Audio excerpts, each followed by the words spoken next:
Doing his throws, going to the end zone, touchdown, Parker. Ripped off by Xavier Howard. Tagovailoa trying to make up for it, fires to the end zone, touchdown!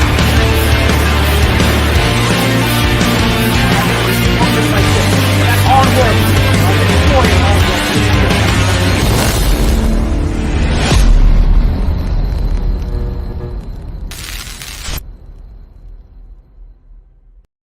What is good, Fin Nation? What's good? Well.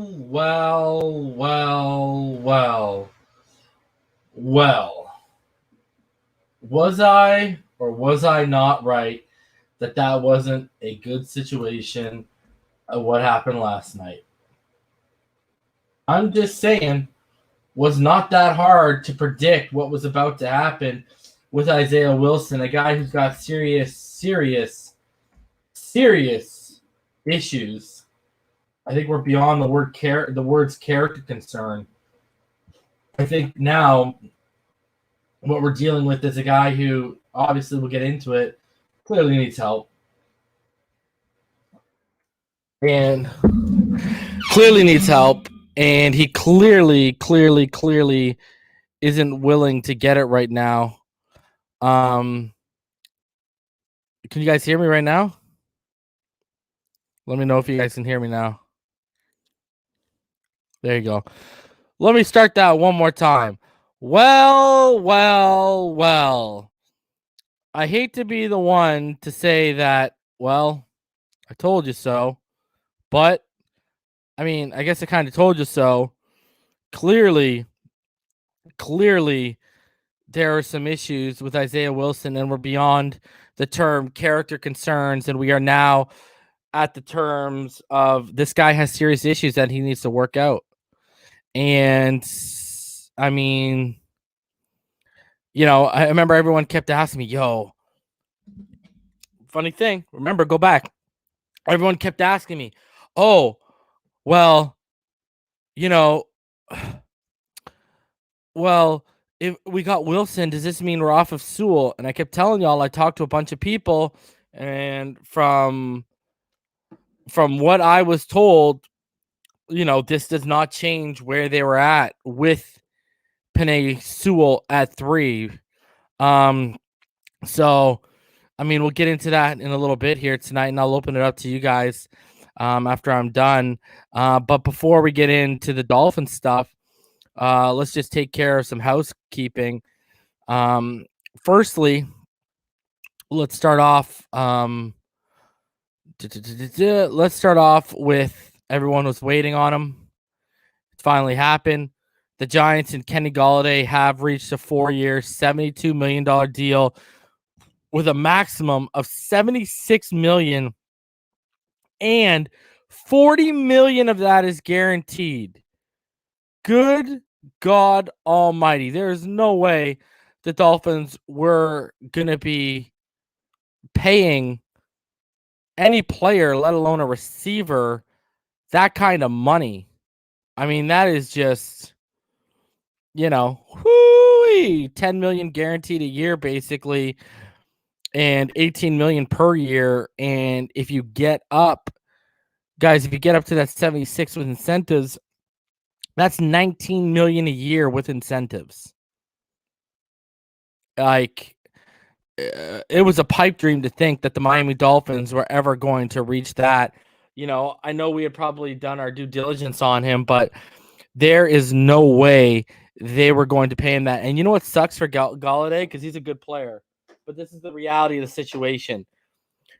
Do you know how hard it is going to be for him to live up to that kind of salary? I just think about that. Think of what the expectations are now. Right?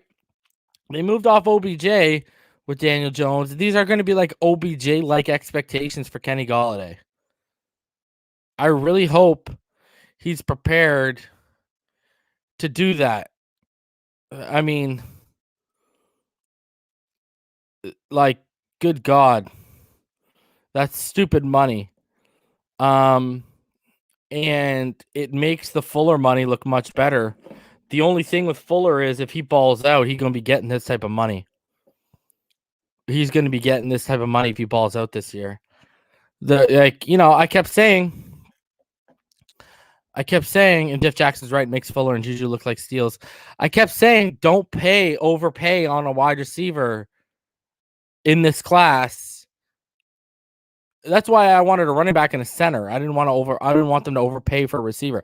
I kept saying, don't overpay for a receiver in this class. Don't do it with such a deep draft class coming up. It just doesn't make any sense. And I'm glad they didn't give this guy $18 million a year with an incentive-laced contract that could raise it up to $19 million a year. Like, that's a ton of money. And, it's crazy, man. Like, they're going to expect, 1,200 yard seasons over the next 4 years, and they're going to expect 10-plus touchdowns. It's going to be crazy. Now, obviously, we were in on Kenny Golladay, but clearly once they saw that he wasn't budging off his asking price, they basically pivoted off him. So, I mean, hell, I would have. I kept, again, you don't pay these guys $18 million. That's crazy, especially with the cap situation the way it is. Let a team like the Giants eat that one. So I was, he wasn't even on my top 10 list anyway. I didn't even want the guy. Well, I mean, I would have taken him, but at like a reasonable price, 12, 14 million. I ain't about to pay this guy 18, 19 million. That's crazy. That is absolutely crazy. So I'm just saying, we talk about how the Miami Dolphins, they have expectations heading into this year. With Kenny Golladay, good God, you have expectations on your shoulders right now. Best of luck to you, good sir. Best of luck to you, good sir. So we'll see how that one plays out. Obviously, you better get your numbers game up, buddy. You can't afford, you can afford to, but with that fan base, you can't afford to get hurt. So, I mean, hey, all the power to him. Get that bag while you can, young man. That's all I can really say. Ain't gonna hate on man for taking that bag. You got to do what you got to do, man. You got mouths to feed, so I get it. It's just the expectations are 110% real for him right now. Now, pivoting all the way back to when I had the homie Benjamin Albright on the show last week. If you guys remember, I pitched him the question, okay. And yes, Patrick, I did see that the Patriots got 4 years, $19 million for Andrews. I mean, good for him, I guess. That sucks for Ted Karras. He got lied to. They paid him to be a backup. Good for him. Pivoting all the way back to the conversation I had with Ben Albright a couple hours before free agency officially opened. And what did he say, right? Remember, I hit him up and I basically asked him the question, what do you think about the Miami Dolphins, with the theory going around, the Miami Dolphins trading the number 3 pick to the Denver Broncos for the number 9 pick in Jerry Jeudy? And he basically was like, this is a team. Remember, that segued him, right? That segued him into talking about how they're going to trade back. And he even went as far to say he didn't see Caleb Farley going in the top 10. He saw Surtain and he saw J.C. Horn going ahead of him. And, that conversation kind of led into how they may be looking to trade back a bit because they really like Najee Harris. Now, some of these casuals on Twitter, y'all crack me up. I mean, y'all sit there, well, that's stupid. Blah, blah, blah, blah, blah. Like, why would they do that? They got all these holes. Well, first of all right, you're a Dolphins fan. You're actually sitting there debating whether a guy who has got a lot of things right for free agency in regard to the Broncos, because he covers them and literally does his show inside Broncos headquarters, all because everyone's tied to the name of Najee Harris. This is why my drink tonight, ice cold, is some imported pineapple Fanta because this is actually not available in Canada. So I got a hookup, just like this is an old can. I'm not double fisting. Just like Tahitian Treat. This is not available in Canada. So I got a guy who buys drinks and furniture and everything from the U.S. and then brings it over here and sells it. Yeah, if I told y'all what it is, I'm gonna tell y'all. I paid $15 a case for this stuff, and same with the Tahiti Treat. Paid $15 a case, so $30 for 2 cases because I'm wild like that. Anyways, where was I? Oh yeah. So he all these people get tied to the name. We keep telling whether it's me, whether it's EM, whether whoever, right? Stop falling in love with players. Like, obviously, I have my man crushes, but my heart doesn't break if we don't get them. Now, it broke. We didn't get worse because that was such a dire need. And we're still looking here, and it's a dire need. But, a lot of people, you could tell they were just arguing. They were just arguing for the sake of arguing. It was ridiculous. I actually said to someone, I said, you guys crack me up. It's like you guys want to hear yourselves, you want to read your own tweets. I don't get it. But anyways, where am I going with this? What's good, Rhino? How are you doing tonight, buddy? Sorry, I'm late, bro. Good to see you. Oh, bro, take your time. It's all good. You got things going on, bro. So I'm just about to segue into something right now. So anyways, all these people are just caught up on being in love with Najee Harris, shouting at you, Pyro. And the problem with falling in love with a prospect is there's over 256 prospects in the draft. The chances of you nailing that guy are really low. So anyways, where am I going with this? Well, this is where I'm going with this. Today, because you remember all the mock drafts had Caleb Farley or a corner going to the Denver Broncos. Well, today they have agreed with terms with 2-time Pro Bowler Kyle Fuller on a 1-year, $9.5 million deal, including $9 million of it fully guaranteed. They swooped in quickly after the Bears released Fuller, who now reunites with Vic Fangio in Denver. And my whole thing with this is, someone said, well, it's only 1 year.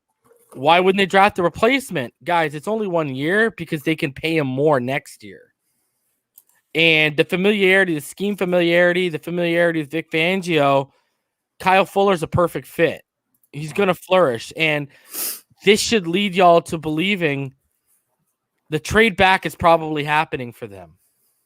And if the trade back happens for them, you better be prepared for it to be Najee Harris. And the scary thought is, and Damian was the first one to bring it up, so I got to give him the credit. Who would pick after them and before us? The Arizona Cardinals. And last I checked, Chase Edmonds is their starter. So you could literally get to a point, for good or bad, because y'all know I love Javonte Williams, where Najee's gone and Travis Etienne or Javonte Williams are gone by the time you pick at 18. This is now a very real possibility. We're going to have to overpay. Yeah, you're going to have to overdraft. Wow. No bueno. Yeah, I know, eh? And you know what would suck? If it's not the guy they wanted. Right. You know what I mean? It's one thing. And Eric, I had Benjamin Albright on here. They are not interested in trading up or drafting a QB in the first round. They want to bring in a veteran to compete with Drew Lock. So, I'm just saying. You think they're as high on Gainwell and a few other running backs later? They don't feel pressured and they might fall back to that? I hope they're high on my boy Gainwell. Shit, after that 4-4-1, let's go. But the thing is, when you look at like Gainwell, here's the thing, okay? Like Trey Sermon, we can both agree is more of a power back than Gainwell is, right? Yeah. Problem is he gets hurt, right? Chuba Hubbard, shout out to Canada because he's a Canadian boy. Again, power back. Problem is his tape this year is actually Papua. Last year he had like 2,000 yards, right, and like 20 touchdowns. I love Michael Carter, but isn't he just a little souped up version of what we already have in Gaskin and Ahmed? Yeah.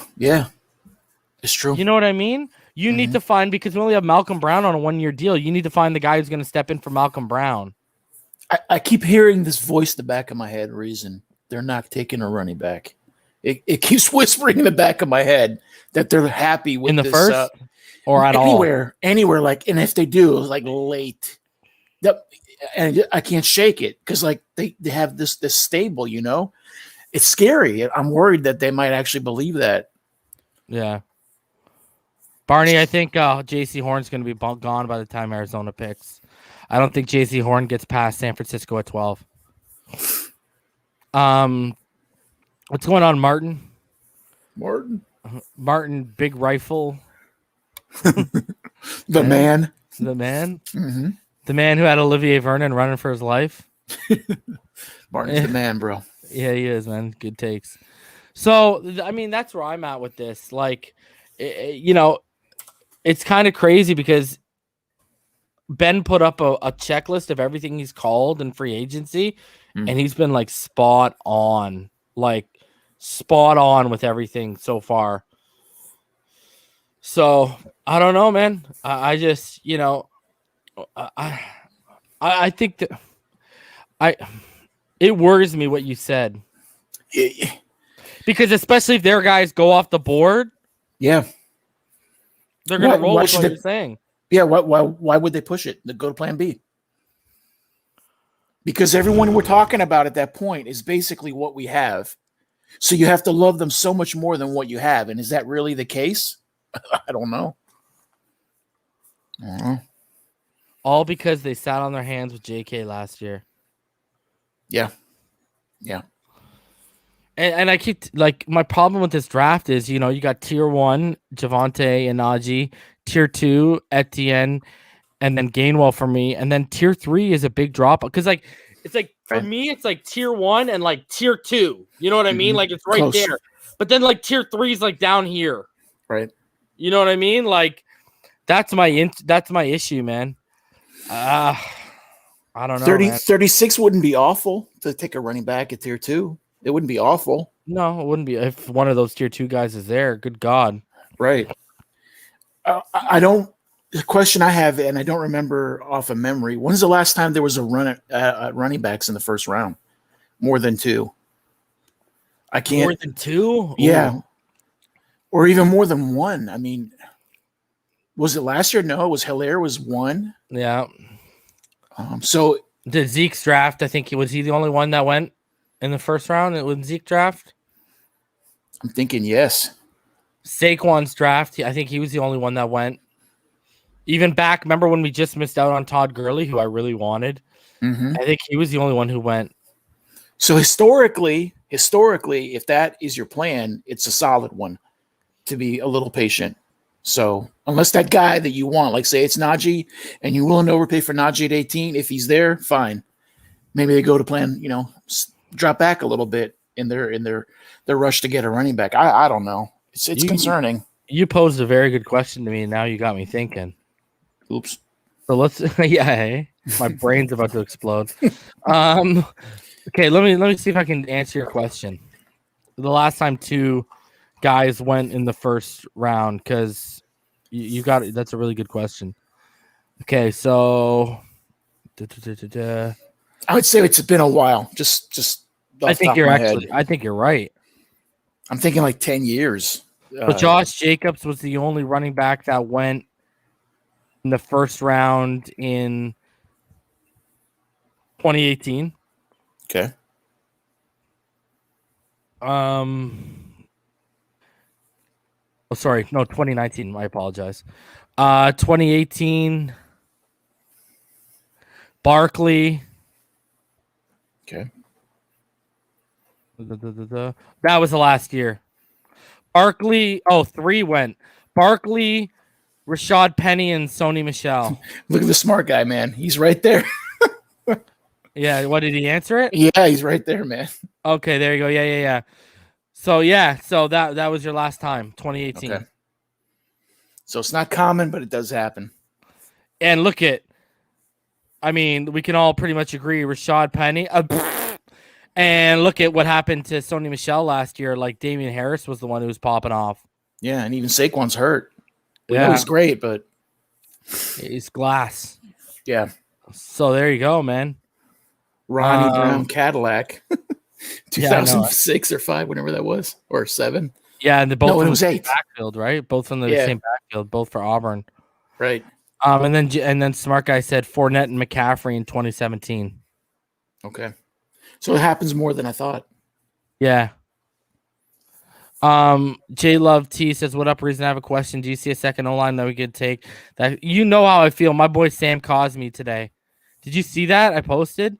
So something, guys, that great work done by one of the guys over at PFN. What he does is he does a relative athletic score. It dates back from 1987 all the way to like obviously today, right? Mm-hmm. And I want you to check this out. What he said, and also I want to show another player that did this too. So go follow. You can go follow him at MathBomb. And okay, so I'm gonna open this up. I want to show you guys exactly what I'm talking about here. All right, so a relative athletic score basically takes all the pro day numbers and then basically rates out their athleticism. And it's out of 10. Okay, you get rated out of 10. That's why I remember Paris Ford. He ran that 4.9, and he had one of the lowest relative athletic scores ever. Wow, I think he was like ranked like 437 out of like 438 safeties ever done on this. That's like it was good. Bad, right? Mm-hmm. So look at this. So, this is Sam Cosme. Cosme got a 10 out of 10. Now to put that into a little perspective, okay? Now he scored a 10 out of 10 and this is ranked 1 out of 1,108 offensive tackles from 1987 to 2021. Cosme is almost exactly tied with Taylor Lewan for the top relative athletic score of all time. Wow. So, obviously, with the height, the weight, this is my boy right here. He is legit. Look at the man, 314. He runs a 4.87 40, bro. Do you know his arm length? Yes, I do. Give me a second. And is he a mean son of a bitch or not? Yes, he is. And guess what's even better? You want to hear something even sexier? Guess what, Rhino? The man has snaps and a lot of them at right tackle. Ooh. Okay. So let me just bring it up for you, because he just had his pro day, and I'm almost positive. 6'7". This guy is a big boy. I'm pretty sure they did his arm length. Let me just find his arm length for you. Sorry to keep stumping you, bro. Say again? Sorry to keep stumping you. Oh, no worries. You're asking good questions, bro. It doesn't matter to me.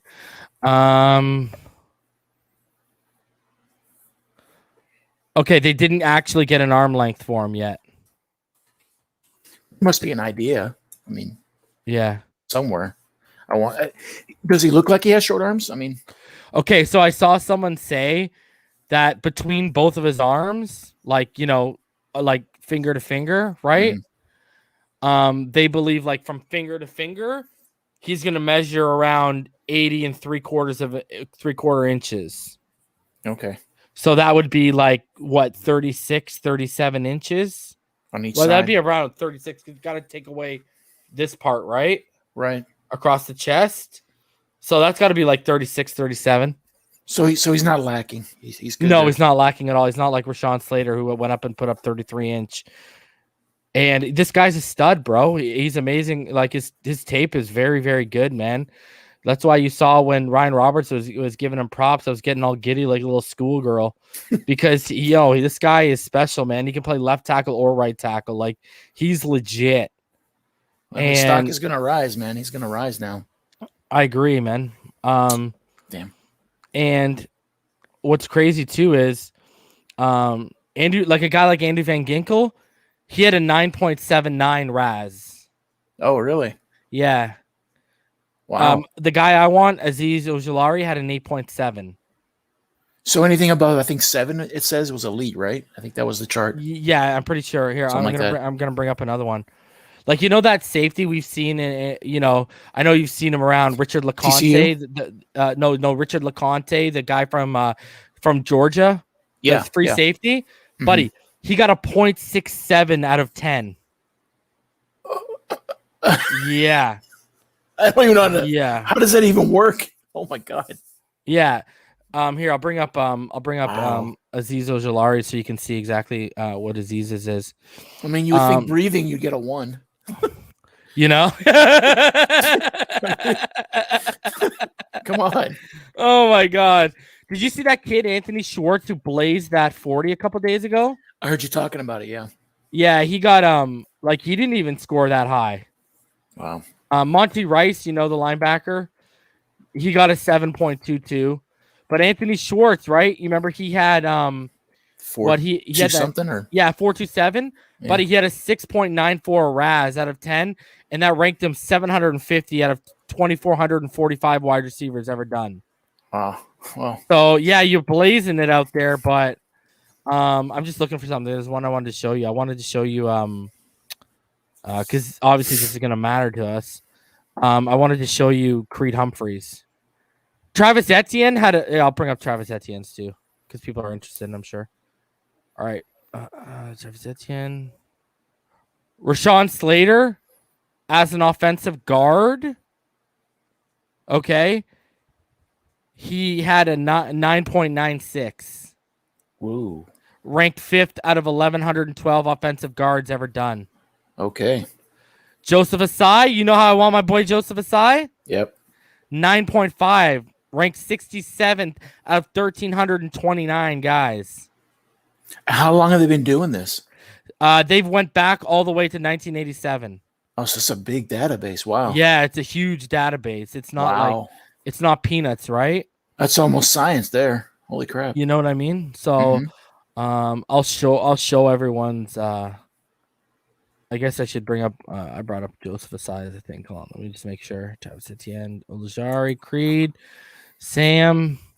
And guys, you can all go follow at MathBomb. That's where you'll see this stuff. He does great work, man. I love this stuff, man. I love this analytics part, man. Okay, I got them all. All right, so let's go through them one by one a little here. All right, so my boy Joseph Asai. All right, this is Joseph Asai's. Q. Joseph Asai got a 9.5. All right, he's only 6'3". His weight, he's only 256. But look at the 20 split. Look at the 20 split. Yeah, bro. Cool. And look at the 40 he ran, a 4.63. I'm impressed with the 20. I got to tell you, that's fast. Almost a 42-inch vertical. Wow. A 10-foot, 11-inch broad. He's fast. Yeah. He's quick.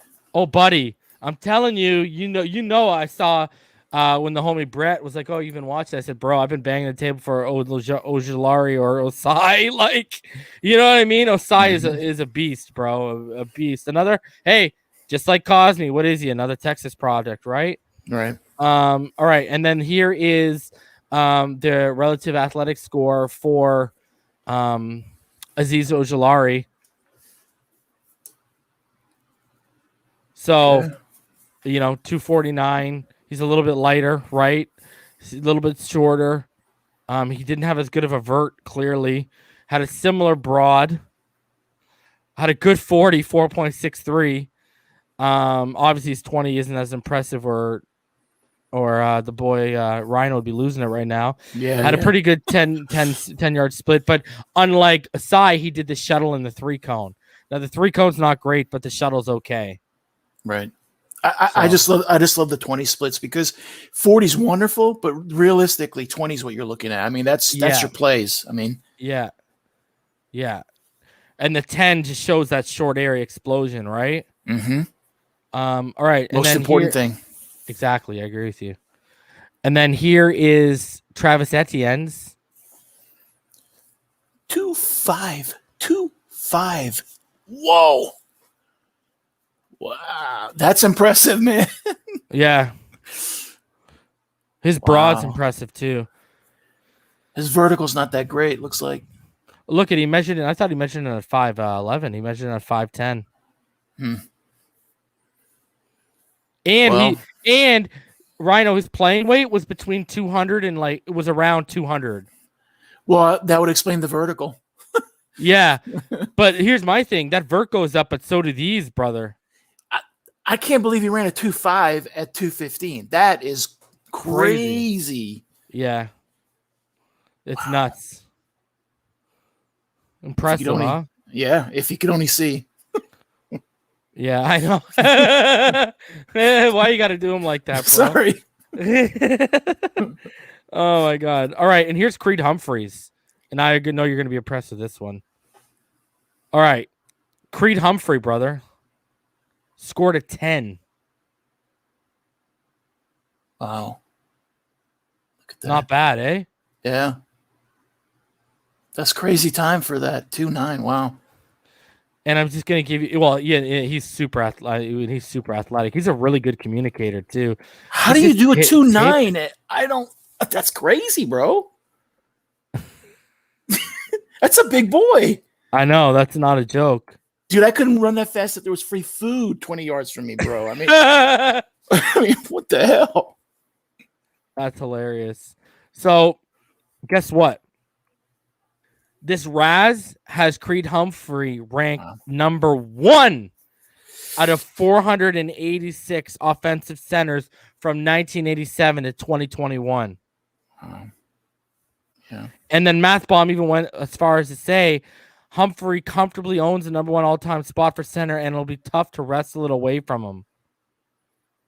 You guys know a lot more about him than I do because I don't really watch college like you guys do. Is he dirty? Is he dirty? Is he nasty? Is he mean? Yeah, he's got a little bit of a streak to him. He's a good player, man. Him and Landon are far and away the best 2 centers, pure centers. The only problem with Creed is his arm length. Okay. Like Creed he's got pretty short arms, so kicking him to guard, he's basically, he's pigeonholed to center. That's the only issue I would say with him, but you don't really want him playing anywhere else, really. Right. So, wow, yeah. Look at his 10. Look at his 10. I didn't even look at that. Yeah. Wow. Yeah. 33 for a big boy. That's real good. Wow. Running a 5'11", 40. Attaboy. Mm-hmm. Your 20-yard split. He did pretty good, too. Mm-hmm. He got a better vert than who do you have a better vert than? He had a better was vert. Was it Etienne? Yeah, it was. Etienne only had Ojulari. Ojulari. Etienne only had a 33.5, though, so somehow he's not that far behind him. Wow. Yeah, and I showed you Cosme's, right, or no? Yes, the first one you showed, I think. Yeah. So, crazy. That was very informative, man. Yeah, Sewell's Raz will not be out until the pro day. They do this stuff after the pro days, guys.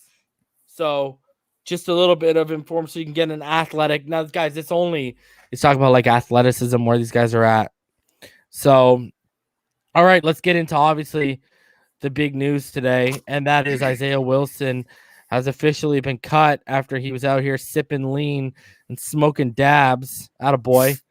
And we're going to go through this article here because there's a lot of good tidbits. So, Cam Wolf came out and said the Miami Dolphins waived 2020 first-round offensive tackle Isaiah Wilson on Saturday, just days after acquiring him in a trade from Tennessee.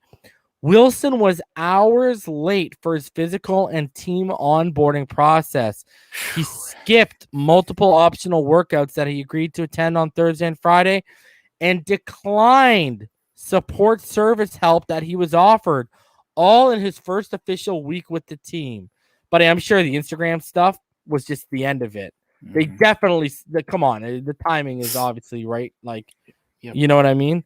Goes on to say, Miami was aiming to take a low-risk flyer on Wilson, who was acquired with a 2022 7th-round pick in exchange for 2021 7th-round pick on a deal that was agreed to March 8th, but finalized earlier this week. His guarantees were voided due to his suspension with the Titans, so he's owed no money. And the loss to Miami is receiving a 7th-round pick 1 year later. Coach Brian Flores has known Wilson, a Brooklyn native who went to the same high school, for years. The team hoped that connection, plus others on the team, like Solomon Kinley, I'm sure, would help give Wilson a second chance to reach his on-field potential and manage his off-the-field troubles after a disastrous year in Tennessee. But just days into his time in Miami, Wilson continued to show what a source called a concerning track record that made it clear to the team it was time to move on. Wilson also posted social media videos of him Friday dancing shirtless on top of a car and smoking a vape the same day he agreed to do a workout. By then, the Dolphins had already decided to move on as Wilson was not receptive of their plans to help him. Yeah. Your thoughts, Rhino? Well, I heard, and it's not, I don't know if it's in this story, but he wants to be a rapper, and he didn't have his heart in it. My question is, you can do both, so I don't really think that's the issue. I'm kind of concerned because he mentioned in I think Instagram or Twitter that he doesn't want to live anymore, something to that effect. And then you start to self-sabotage like this, and I think it's wonderful that the Dolphins tried to get him that help. They can't make someone do it until they hurt themselves or hurt someone else. So whatever happens with this guy, you can't blame the Titans. You can't blame the Dolphins. You can't blame the NFL. It just doesn't seem good because how do you turn down all the flipping money if you don't like it? Who cares? I like money. I'll do a lot of stuff that I don't like to do for money. I mean, I don't know. I don't get it. And my thing is, Rhino, that woman he was riding with was his money from football. That car he was dancing on top of, money from football. What's the plan when this all dries up? That's what I'm scared of. I fear for him, honestly. I mean, the guy's got serious issues. Yeah. And Simon Clancy, well, first let's show. So Spot Track laid it out and let everyone know what the deal was. So Spot Track came out and they said Isaiah Wilson's release from the Dolphins leaves behind zero dead cap as his salary guarantees were voided per his suspension with the Titans. Miami now frees up $1.1 million. Thanks to the cap relief, Isaiah. But Simon Clancy has this. Check this one out. This will put everything into perspective for us right now, okay? Simon Clancy, check this timeline out. April 23rd, 29th pick in the draft. July 28th, COVID list. August 15th, trespasses on Tennessee State property. Tries to jump from a window from police. September 6th, COVID list. September 11th, DUI arrest. October 23rd, repeatedly fails to show at practice. October 27th, crashes his car. December 5th, suspended. March 17th, traded. March 20th, cut. It's awful. It's absolutely awful. It's like Martin talked about with us the other night. The people aren't ready. They aren't ready sometimes to be in front of the lights and take responsibility. No one's ever taught him. But it's kind of an odd story because apparently he had his father and he had his mother in his life, from what I understand. And before college and any of this, he seemed to have a very good track record. This is a guy that would get on the bus in the morning to go to school. And lose a lot of hours every day in his life just to go back and forth in school for high school. So at some point he was committed. I don't know. It's scary, really. I don't know, man. I mean, we're at like this now begs the question, dude. This makes it a real question. And you know how it was when I came up here after we made that signing. You know, everyone wanted to know, does Isaiah Wilson close the door on Penei Sewell? Well, quite frankly, this just kicked it even more wide open. Yeah, in a big way. You know what I mean? Yeah. Like, Like, what do you, Rhino? What do you do at 3 now? Do you trade back or do you take?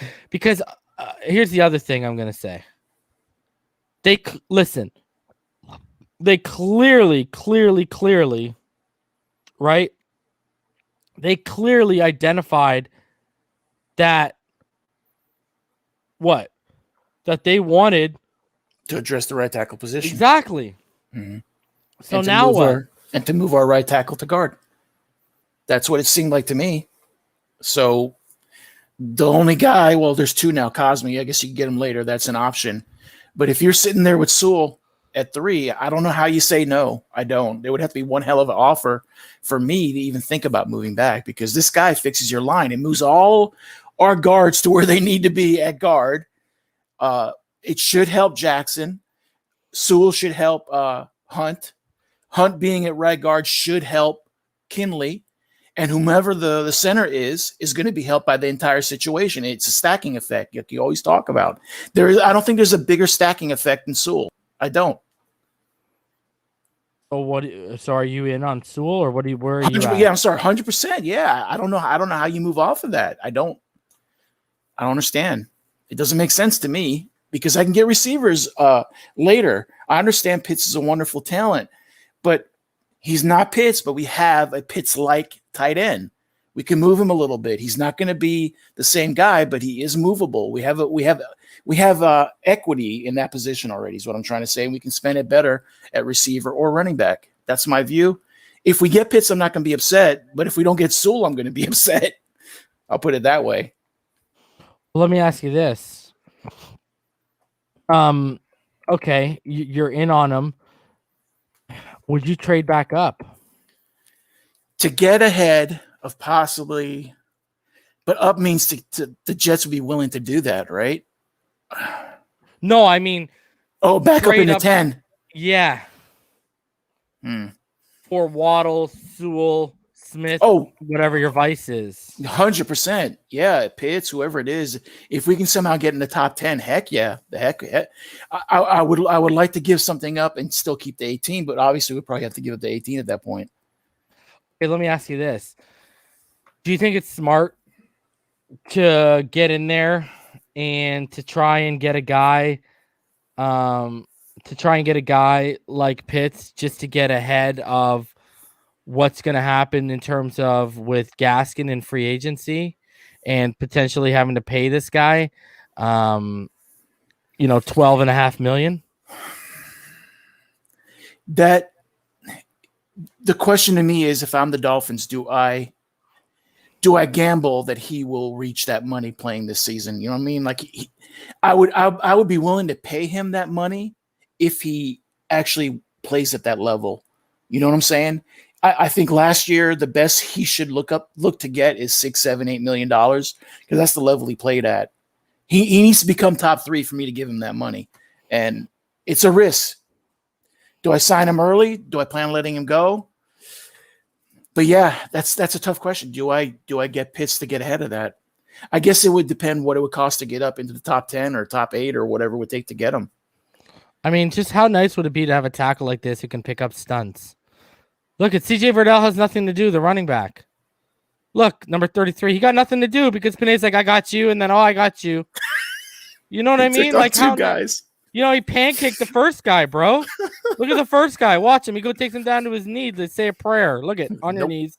Nope. You know what I mean? Like, wouldn't it be nice to have someone who could pick up like stunts like that? Or would it be? Now I want to show you a clip of Sewell as a pure freshman right here. So this is when he was a freshman. Okay. Look at this. Watch this. Left. Just drives him. You know what I mean? Like, follow Sewell to the promised land. And then obviously the one I posted on Twitter, up against the number 8th pick of this past year, Derek Brown in a run set. Look at Derek Brown's number 5. They switch. And then Derek Brown goes wide. Look at this. But he drives him back to the end zone, bro. You know what I mean? And Brown's no jabroni. No. Look at this. Look at that. That's all whole from Penei. And here's the thing. To your point earlier, If they're going to roll with this running back room, you better get some guys that are going to open up holes. Right. Like, you better make sure we can open up holes in this run game. Absolutely. And right now, I don't have faith our offense. Okay, let me ask you this. No. No, seriously. Mm-hmm. Do you realize, other than Skura, we're going in with the same fucking offensive line right now? Think about it. I hope Kenley is there ahead of Flowers, but yeah. But shit, we're at a point where who's right guard right now? Jesse Davis? I don't want to go back down that road again. You know, who is right guard right now? Kinley? Yeah, it's Jesse Davis. Oh, you're right. But no, he's better at left guard. That's the problem. We have to – not taking Sewell weakens so much of the line. I don't know. Yeah. It doesn't improve us where we're at. I don't think Skura is going to improve our offensive line to the point where we're opening up holes bigger than we were last year. I don't think so. Yeah. I think Jackson will continue to suffer. Yeah. I'm not sold on this yet. Mm-hmm. This offensive, everyone wants to be optimistic about a leap. Here's the thing. You can tell guys who are going to take leaps and guys who aren't going to take leaps just based off their year one play. Right. And you'll see their ability even when they get beat. And it goes back to what Simon Clancy said on 3 yards per carry when he said someone close to the situation where they talk to, there's going to be significant, quote unquote, significant table banging for Penei Sewell at 3. I would suggest that's Flores. And I would suggest that makes sense right now. Yes, absolutely. Because here's my thing, bro. I keep going back to this. It's like Dolphin fans just don't want to hear it. I don't know why. You go look at Flores' presser to end the season. Right? What did he say? He said he was the most candid about the offensive line. And how he literally said, are we happy with some of their development? Yeah. But are we satisfied with where they're at, with where this offensive line is at? No. I don't know how you pass on a Long. I don't know how you pass on a Munoz. I don't know how you pass on all the all-time greats that are living in this guy's body. I don't know how you do it. I think it's something that if they don't take him, they're going to regret it as long as he's in the NFL. I really do. You know what the worst part of it is? Those people who say they would rather pass on, they reference Long. Mm-hmm. And it's only because they have hindsight of the injury he suffered. Great player, yeah. You know what I mean? But, he was a top offensive tackle in the NFL for 5 years. Until the injury started stacking up on him. Yeah.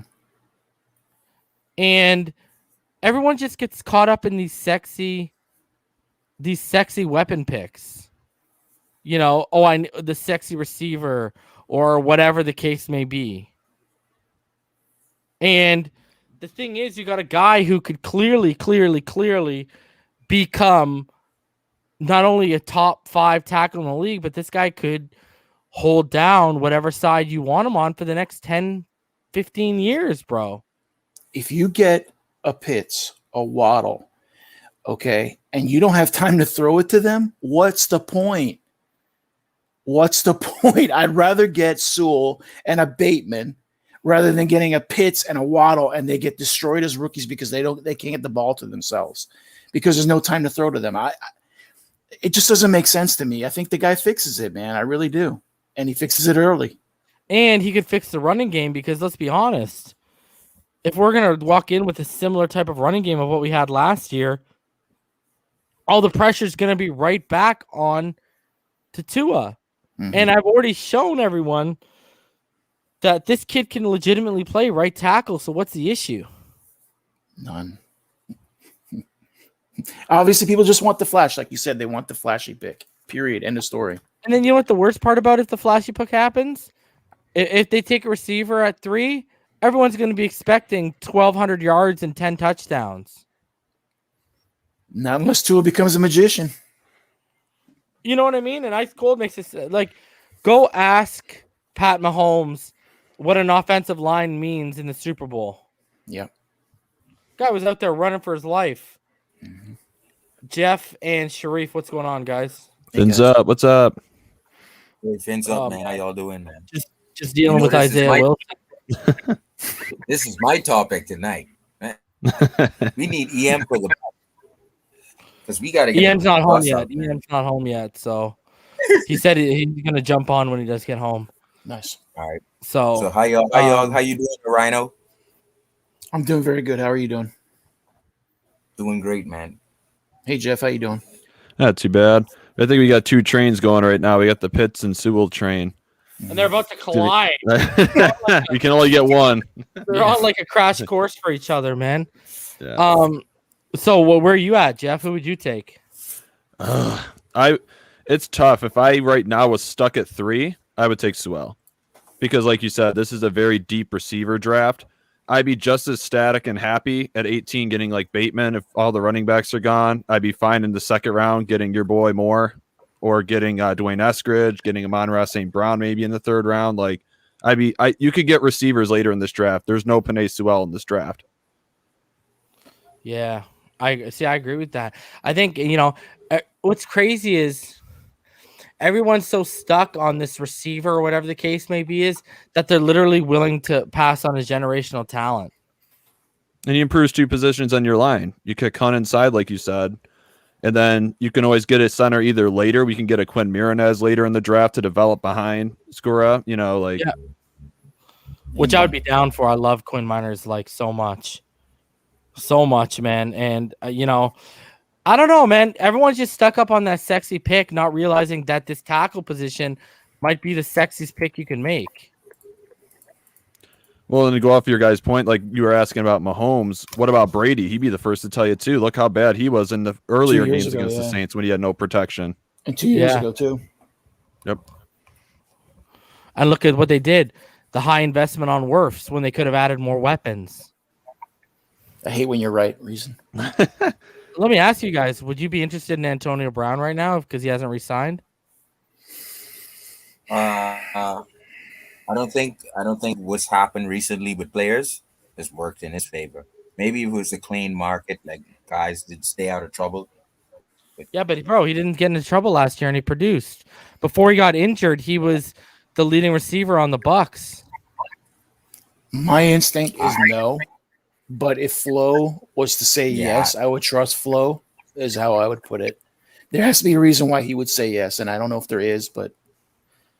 And I mean, they were willing to roll the dice on this guy who had, look at the violations he had in 1 year. The guy had more violations in 1 year than Antonio Brown's had in his freaking career. Yeah. And I keep having to be corrected by you with Antonio Brown in terms of he's never been charged or convicted fines. Never. Well, not even that. I know what incident you're talking about, but other than that incident, the only other thing you could say was when he was when they were in the locker room after the win and he went live. Yeah, right. But I put that on Tomlin. I don't put that on the player. Like Flores instills a fear that they don't even think they could do that. Well, I believe you guys I think Tomlin's soft in that regard, and that's why I think these players think they can get away with that stuff, so they do it. Like, let me put it this way. If Juju Smith-Schuster was a Miami Dolphin, dancing on a logo on TikTok, the thought wouldn't even have crossed his mind because of who our coach was. You know what I mean? Like, but they're out there with this guy saying, oh, yeah, I can get away with it. He ain't going to do anything. Maybe a little slap on the wrist. That's it. Shout out to Fins Up. He donates $27.99. He says, homie, keep doing your thing. Love the content. Appreciate you, my dude. He said, what's up, Rhino Sith? It's my mother's B-Day, so sorry I can't join in. Happy birthday to your mother, bro. Happy birthday, bro. And thank you for the donation. Yeah, give her blessings on blessings and help her blow those candles out, bro. Mm-hmm. Just, the thing is, like with my, when they start getting up there, you got to start looking out for, for the fire alarm, bro. That's right. A lot of heat.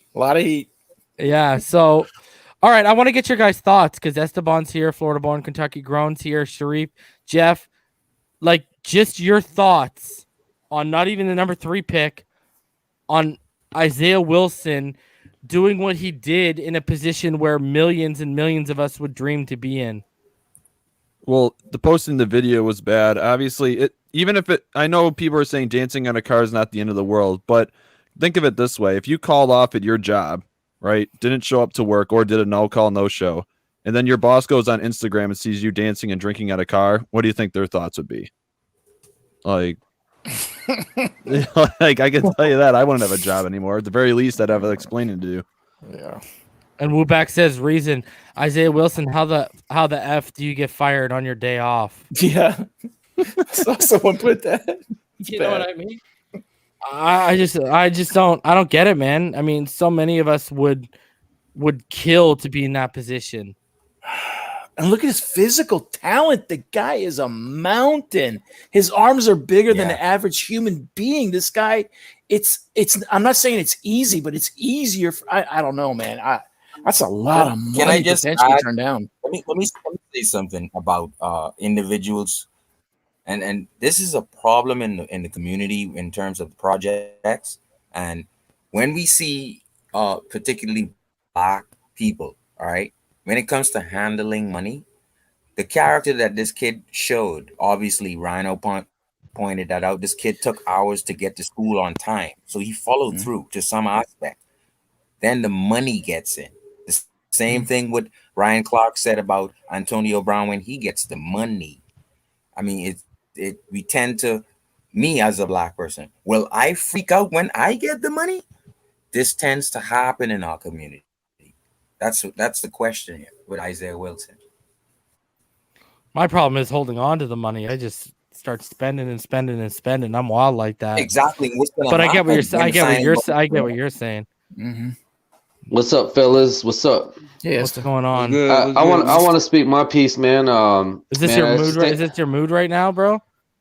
Oh yeah. You know what that is? That's called being locked up because of COVID-19.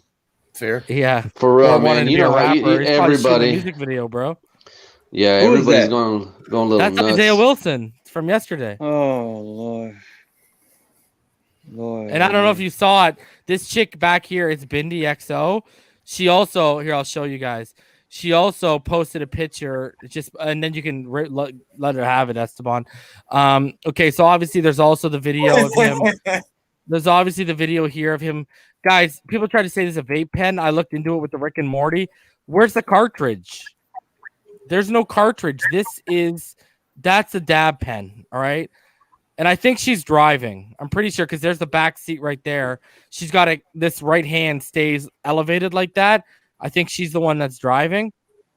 And, this guy's leaning out, whatever. And everyone was just wiling out over this. But I posted this picture. I just want to bring it up. Guys, I know some of you have been around, so you know what the deal is. Let me just see if I can find it here.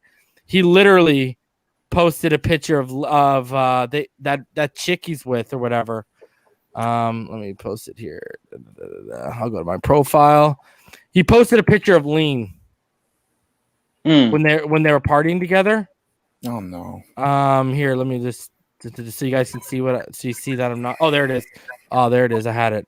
All right, this is me sunning someone who thinks Chase is big. That's me saying when Chase measures in at 5'11" and runs a 4.5, oh hell no.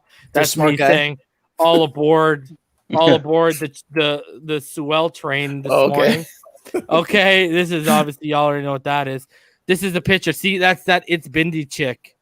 That's Lean in that Sprite bottle. Yeah. Tell him what lean is. Reason, because I didn't know. I know what it is. Yeah. Yeah, Lean is no, I think he's talking about for the people in the chat. Yeah. So Lean is basically a popular drink mixed with codeine, cough syrup. You can use whatever.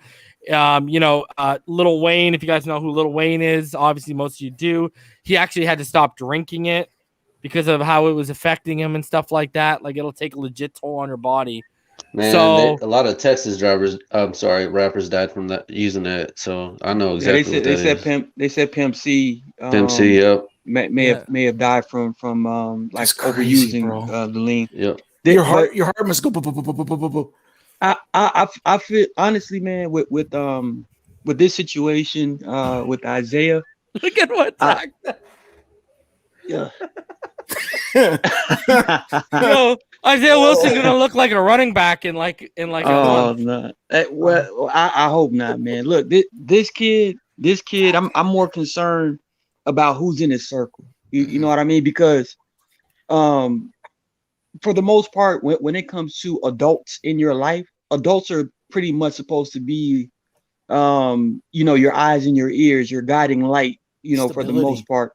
But for whatever reason, man, I don't know who he has in his circle or who he has to kind of guide him into directions to where it won't lead to, inevitable destruction. But I'm starting to think, man, there's people in this circle that want him, God forbid, dead, man. Because I'm telling you, the way it's going, as far as his capacity to make sound decisions, even showing up for like you can easily show up for a physical easily, but for you not to show up at all, that's the greatest concern. Like, why would you even show up for a physical? Like, what's really going on?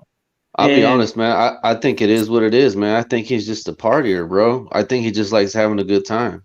To be honest, man. Some people just, and especially when you go through a year like this where stuff's closed down, there's only so much you can do. Whenever you do get out, you kind of, you show out. People show out a little bit. Hold on a sec. Esteban, just add context, and you can continue on. Rhino said he read today that apparently he wants to be a rapper. Oh wow! No, I don't know all this. No. Yeah. So. Yeah. And you want something even scarier, Esteban?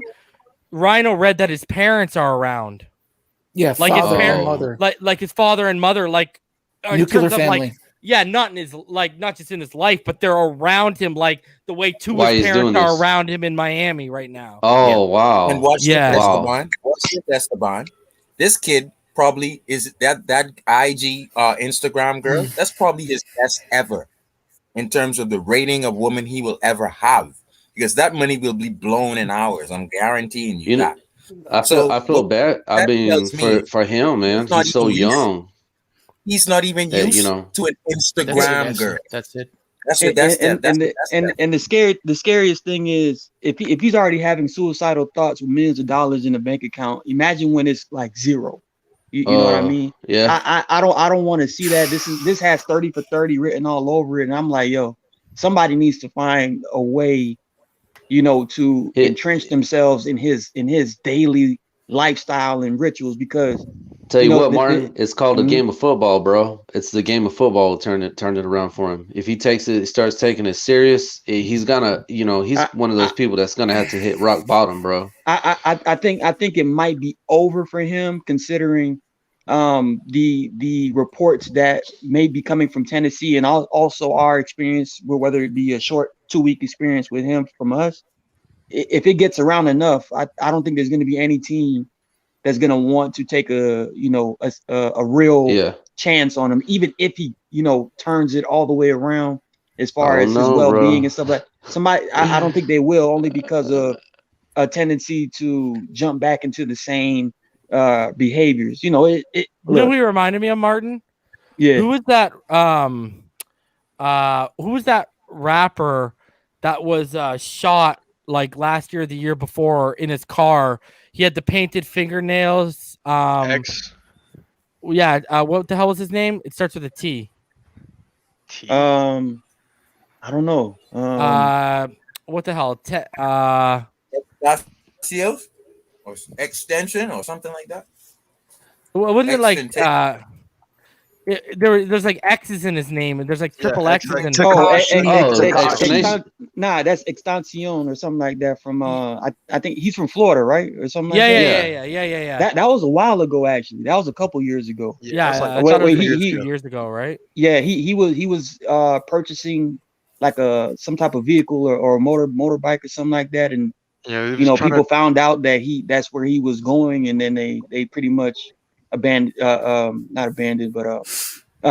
him. They ambushed him. No, I'm not saying he's gonna end. I'm not saying he's gonna end like that. I'm just saying that's what like when his eyes are all low, when he's smoking the dab pen. Yeah. That's what I just got. Like he's just like a 6'7", 330-pound version of him. That's all I'm looking at him. It sucks to move on, from the topic, but all this stuff going on, it's almost like for our organization, it's almost like some things aren't happening and it's for a reason, and it almost feels like it's a blessing in disguise because Penei Sewell is a damn good football player, and I'll be honest, I don't want Pitts. It'd be nice to have him, but he's the priority.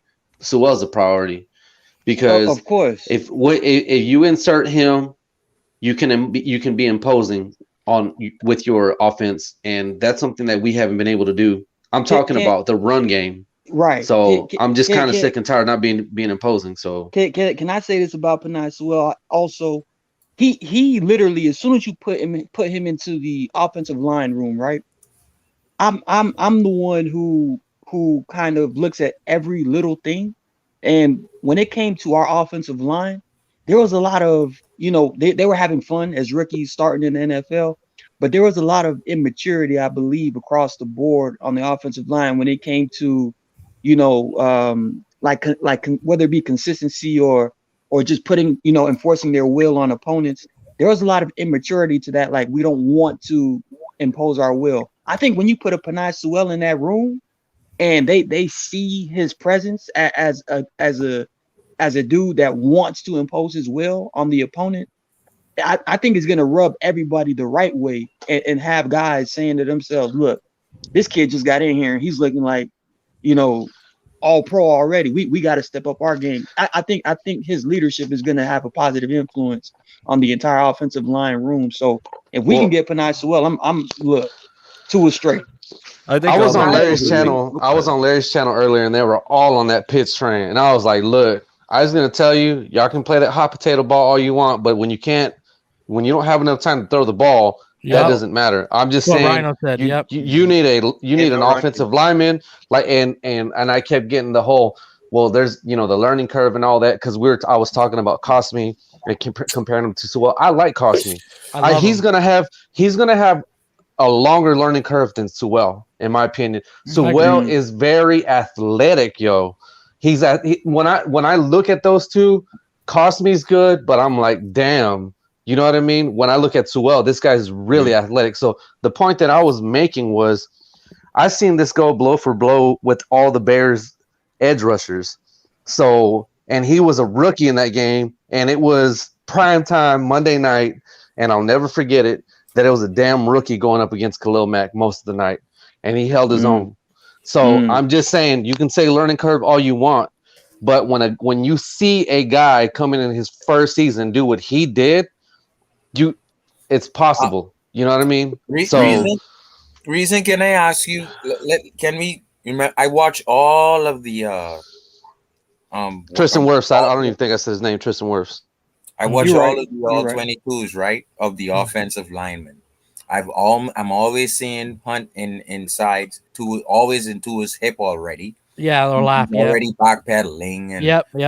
Right out of his kick slide, bro. Like, the guy doesn't even, like, he's not even getting into his kick slide and he's getting pushed back, bro. I'm trying to figure out. Hold on, just let Sharif finish his point, and then you can go, Chris. I'm trying to figure out with Skura and with let's say Penei and Skura, how are we gonna get better? Because if I don't want Hunt's if the guard position backpedaling, like giving away so much ground. Well, he won't be, right? The reason why he's backpedaling is because these guys are using their bend and taking him wide. So they're forcing him to move laterally, right? When you're inside, lateral movement isn't really an issue. Correct. No, yeah, exactly. Sharif, that's literally like how Reason was saying. Offensive tackle versus offensive guard. When you're at offensive tackle, and just so everyone knows, Martin played quarterback at a legit level. I'm not going to give it away. But this man played against Olivier Vernon. Okay, so he knows what he's talking about right now. And I'm talking about Miami Hurricanes, Olivier Vernon. Okay. So anyways, continue. Go on, Martin. Yeah, I got you. So when it comes to offensive tackle, you like when it comes to like even passing plays, pass rush, offensive tackle, when you know you're gonna pass protect, there's an automatic adjustment from your one foot to the other where you're automatically in kick slide mode. So when you're even postured like that, your balance is automatically off. Mm-hmm. But when you're at guard and you're square and you have full control from your feet all the way to your hips, It's a completely different ball game as far as the amount of power you can put and the amount of balance you can have at guard versus tackle. So when you bump Robert Hunt inside, that's why Reason keeps saying you might see it at an all pro, if not Pro Bowl level, offensive guard for us, because he's built like a guard. He has the level for it.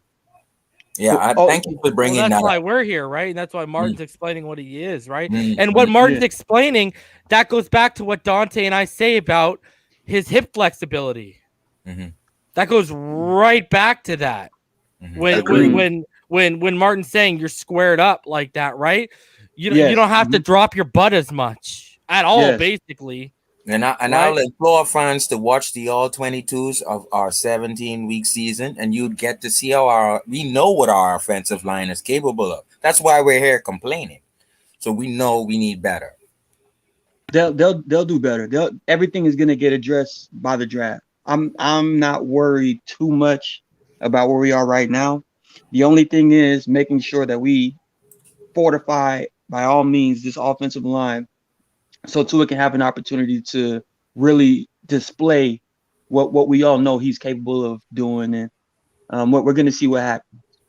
I think the main argument people make against the offensive line is they think all three of the rookies are going to develop, which they could. But once again, it's hoping.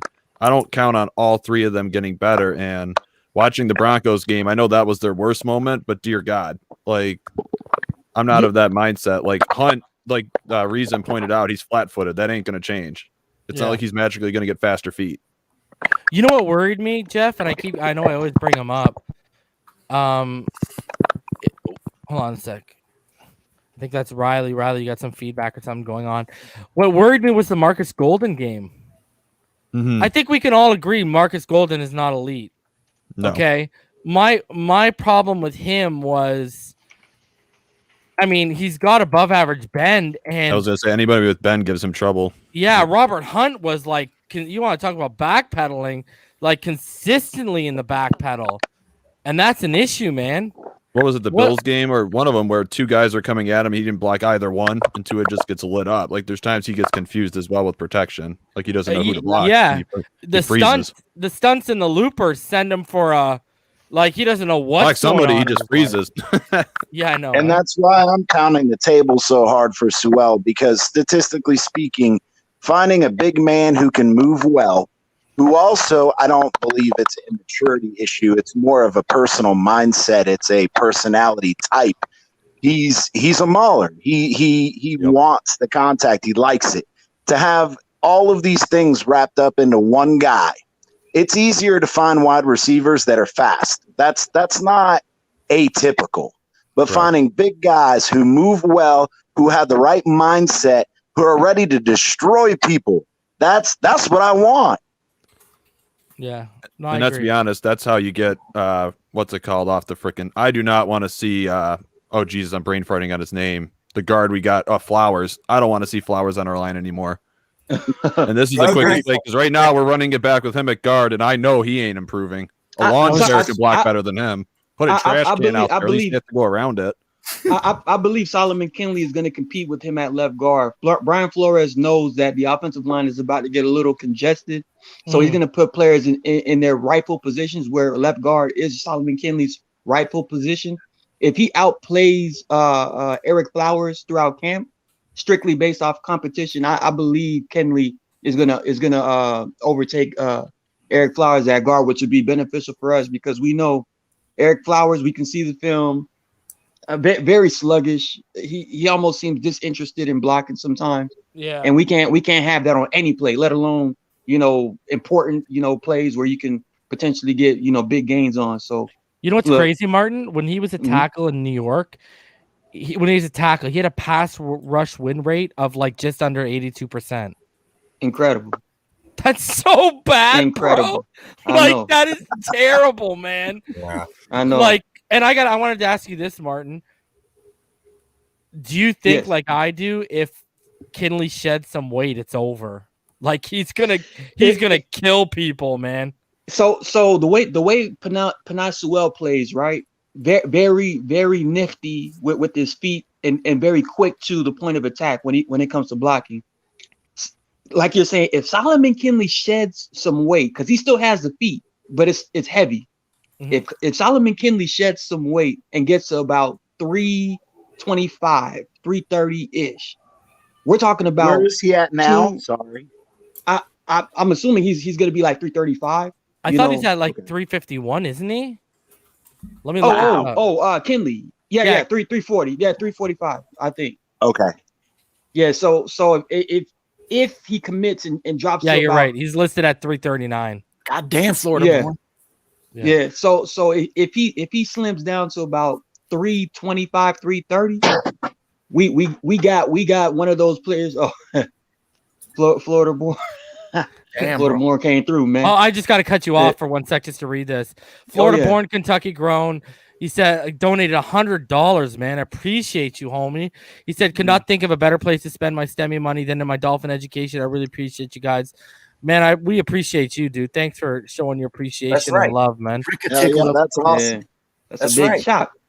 All right. Sorry, Martin. Continue on about if he sheds weight down from 339. Yes, if he sheds weight to about 325 to 330 with his already nimble feet, you're talking about him with potential, teaming up with Penei Sewell. That's a pulling guard potentially going up with a guy that he is elite as far as Penei Sewell going from level 1 to level 2. Mm-hmm. So I'm just saying, whichever running back that we get, obviously with Pyro, I'm with Pyro. If we can get our boy Najee, that's just heaven for us. But whichever running back is in the backfield and you have a pulling guy like Solomon Kindley coming around the corner and you already have Penei Sewell at level 2, you're talking about a lane. You're talking about a lane to just explode out of. And then we're talking about chunk plays. So we can run the ball well. Tua, play actions coming. We already know what's going to happen after play. You're action, right on the money, Martin, with that mentality. That's why I think I like Quinn Miranez so much. That dude is nasty. Yes. He is not. He is a model. And what did they say? Reason in one of the training videos I think they released, he lost like another 10 pounds. They said he slimmed down or something. And it was like he was mauling people. Quinn? Yeah. I got a text. That's what I saw on Twitter or something that he slimmed down a little bit too, they said, and he was mauling. His video, I forgot where I found it on Twitter. He looked good. Yo, Timothy, you got some feedback, brother. I have go to ahead. ask the reason. Nagy one? When Tua was at Alabama, he at least had like 2.7 seconds with the offense that he had, right? And I just want to show everyone, so I'm not gassing you. See the name? Quinn?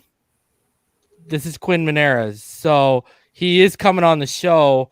I've just been slacking on. I told him I'd hit him up after his pro day because that's when he said he'd do it.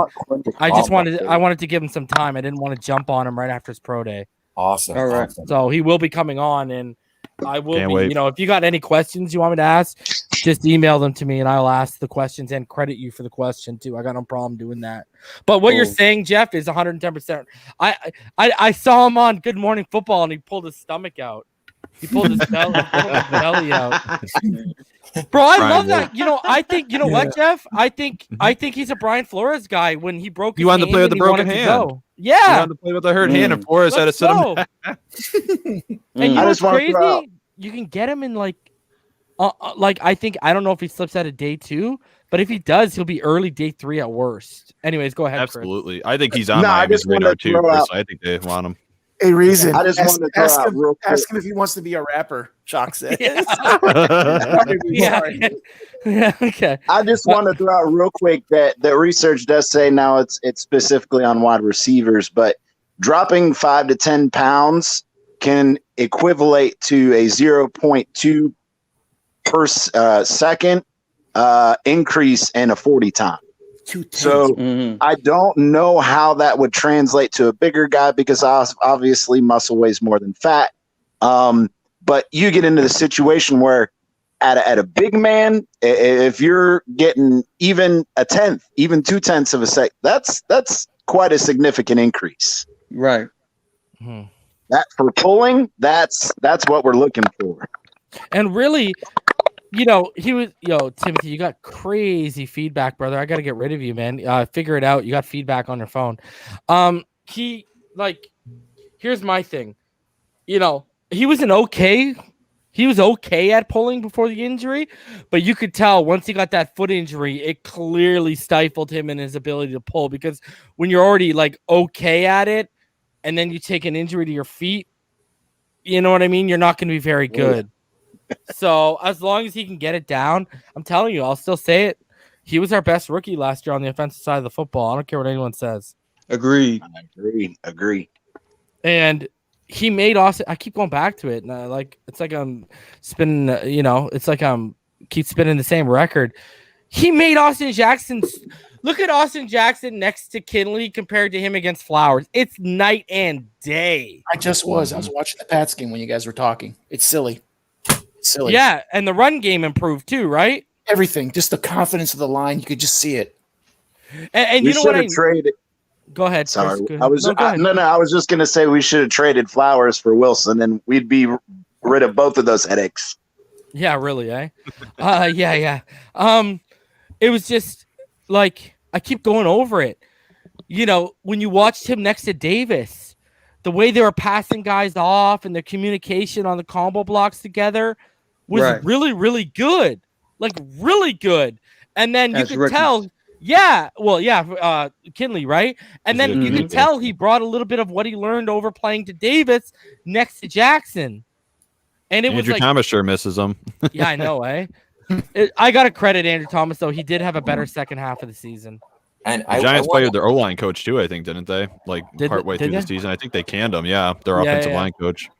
I want to ask Reason, do you think we got better by subtraction in terms of we want someone on the edge before free agency ends or the training camp period cuts, whatever. But do you think we got Beagle? I think Van Ginkel could take a step. Once again, the coaching staff is very cocky about the development and who they think they can make better and make upgrades. So how do you think about the defensive lineman we had by subtraction? Well, my board this week coming out, I've switched from linebacker and I'm going edge, which is still technically in a 3-4 as an outside linebacker. So I still think we need another pass rusher. I like Van Ginkel. I've liked his upside. If you guys remember back when I was on just TD's channel and didn't have this, when we had that Jets game in 2019, and he had that big sack before Noah had the pass interference, and then we lost the game because of the pass interference. He looks, I said after that game, he looks like a legitimate playmaker, which is rare from the position he plays. And, my only question with Van Ginkel is he's never played more than 450 snaps. So throwing that responsibility of 800 or 900 snaps on his shoulder, I don't know how comfortable I am. Like if you want to prop him up to about 600 and give another 200 or 300 to a rookie, that works for me.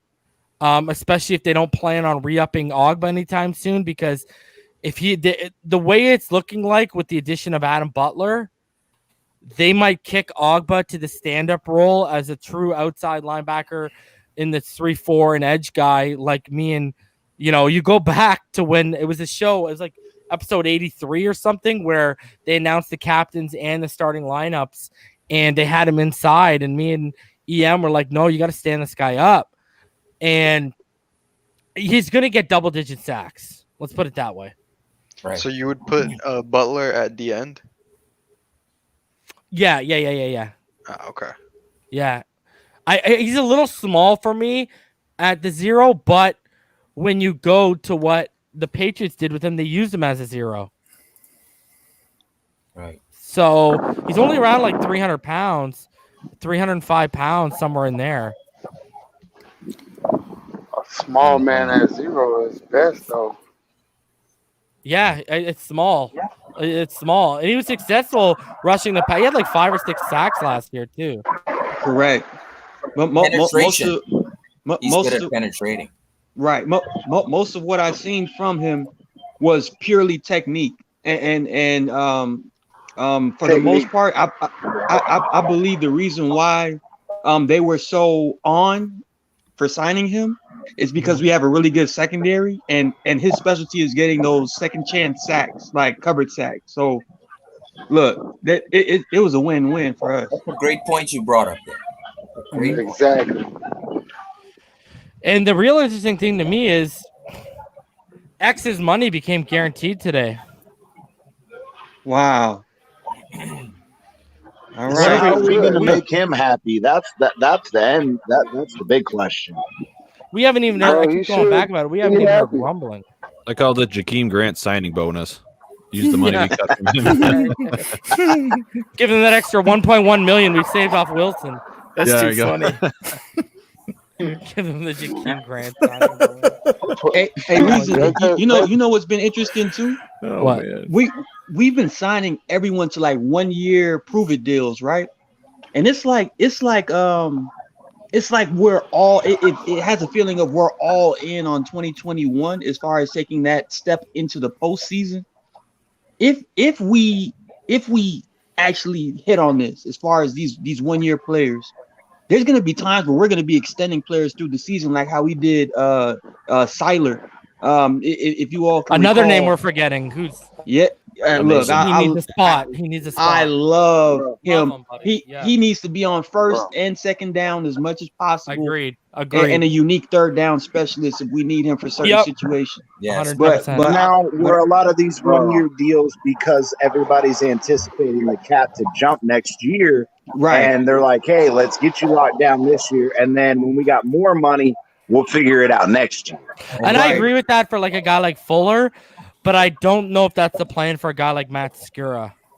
Right, Because right. I don't like Skur at all. I mean, he's an upgrade over Karras, in my opinion. But that's the main point. He's an upgrade. That's why I it's was like I a was 1 okay year with it. rental, knowing, hey, we're going to do something else. Yes, precisely. You better work on those snaps though, because if you struggle snapping the ball and we run an RPO offense, dear God. Yo, Jeff, I gotta ask you, what are we doing if it rains in Miami? Oh man. Dieter, you're up. Shit.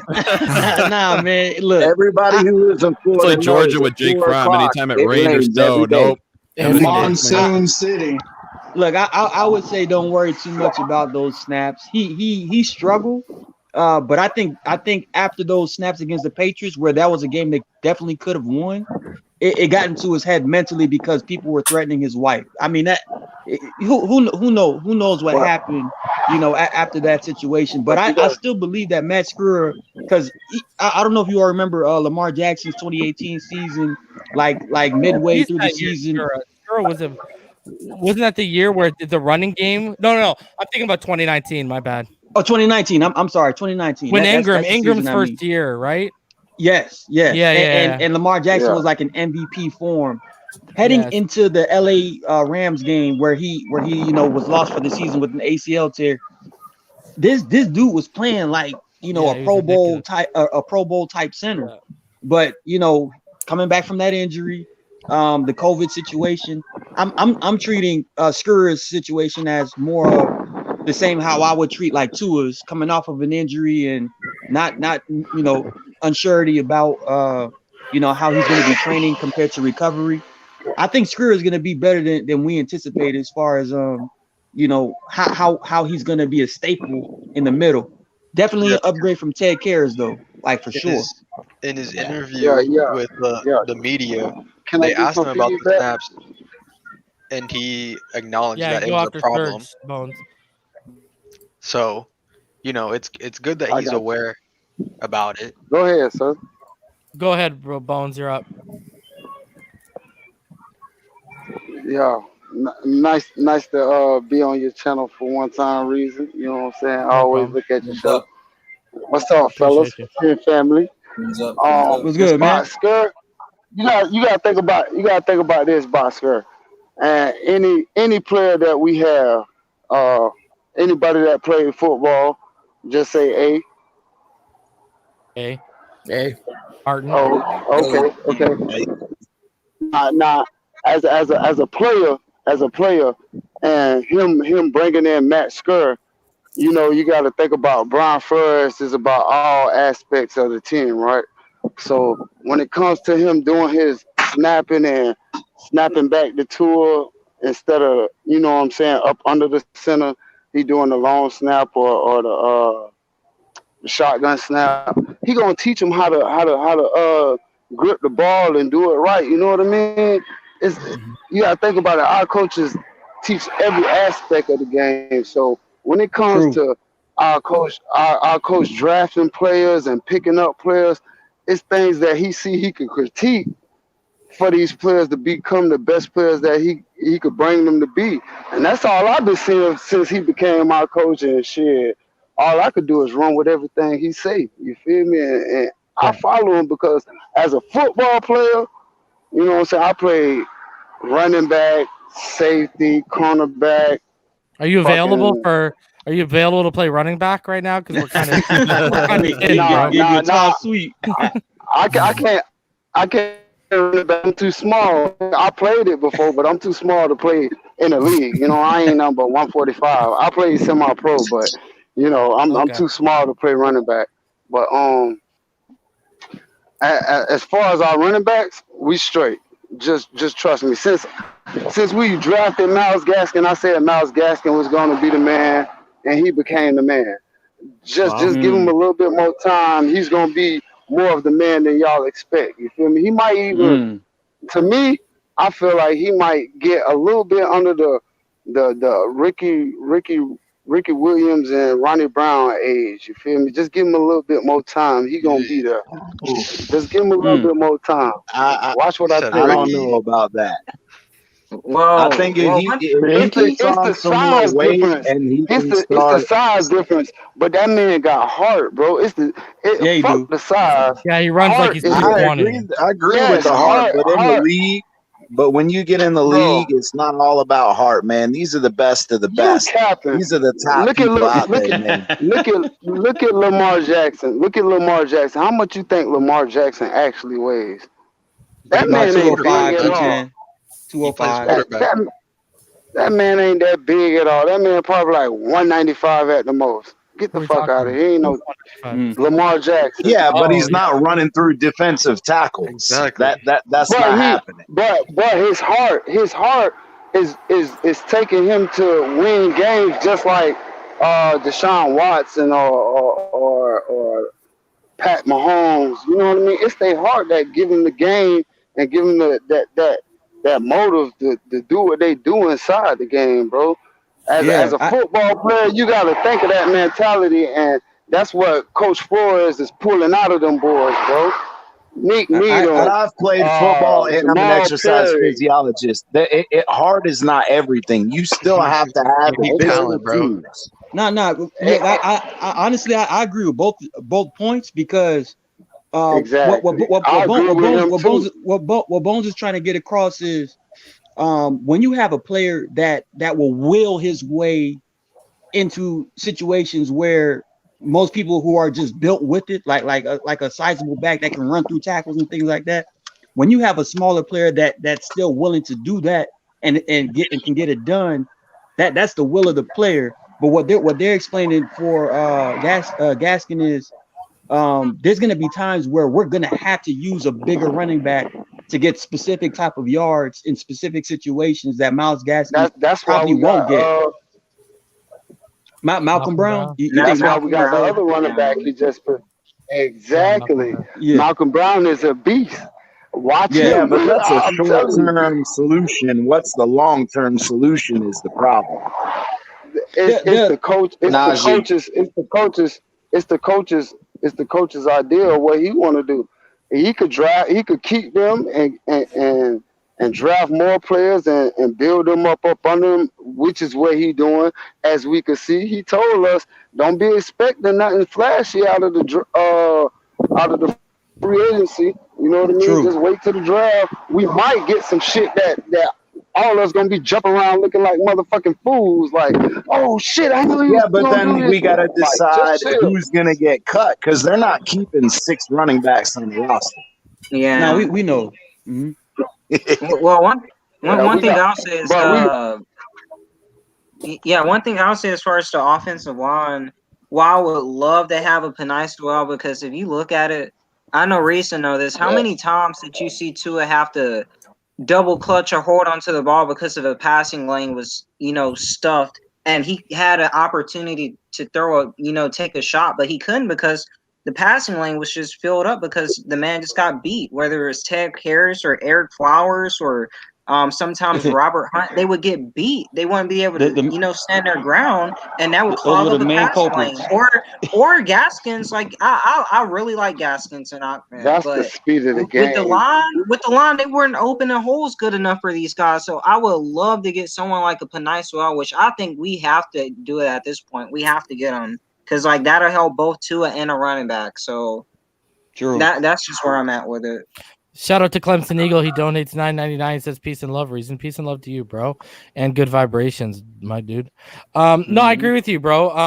I mean, go look at the games where we got really good. Look at Rhino, this guy. Where we got really good run pro, right? That's when Gaskin was continuously flirting with 100 yards games. But Chan Gailey kept pulling away from the run game. Bro, remember? Ahmed or Gaskin will pop up in the first half. Let's start off the third quarter with Jordan Howard back there. Oh yeah. Mr. 1.1 yard a carry, Jordan Howard. You know what I mean? Bro, I'm gonna throw in another piece. That showed a little spark, and they never even put him back in the game, bro. Malcolm Perry, bro. No, Malcolm Perry. Yeah, Malcolm. You put that Judy Berg at slot, man. I don't like him at slot. Take. But he's another Grant. Fuck Grant. Grant can't catch. Malcolm Perry can. Yeah. You feel me? Put Perry in there. Chan Gailey ain't know what the fuck he was doing. He don't know how to put people in the game that know what the fuck they doing in certain spots. Chan Gailey, old school, run it down their throat and then control the game. How many games we could have blown people out and he want to control the clock and be conservative? Fuck that conservative play. Blow these bitches out. Make bitches respect us, bro. I agree. That's how you play football, bro. Amen. That's how you play football, bro. And Bones. You don't play football no other way, bro. Bones, we keep hearing about the Patriot way. Well, last I checked, doesn't Belichick run up the score on you no matter who the hell you are? Exactly. On your throat. Look at the Kansas City game. Look at the Kansas City game. We on 10. The only time Patriots ever fucking played a game where they had to just play wisely. It was one Super Bowl. I don't know what year it was. It was low as fuck scoring. Tom Brady ain't scored a touchdown, but that was like a 10-13 type of Super Bowl. You feel against the Rams in 2018. Rams.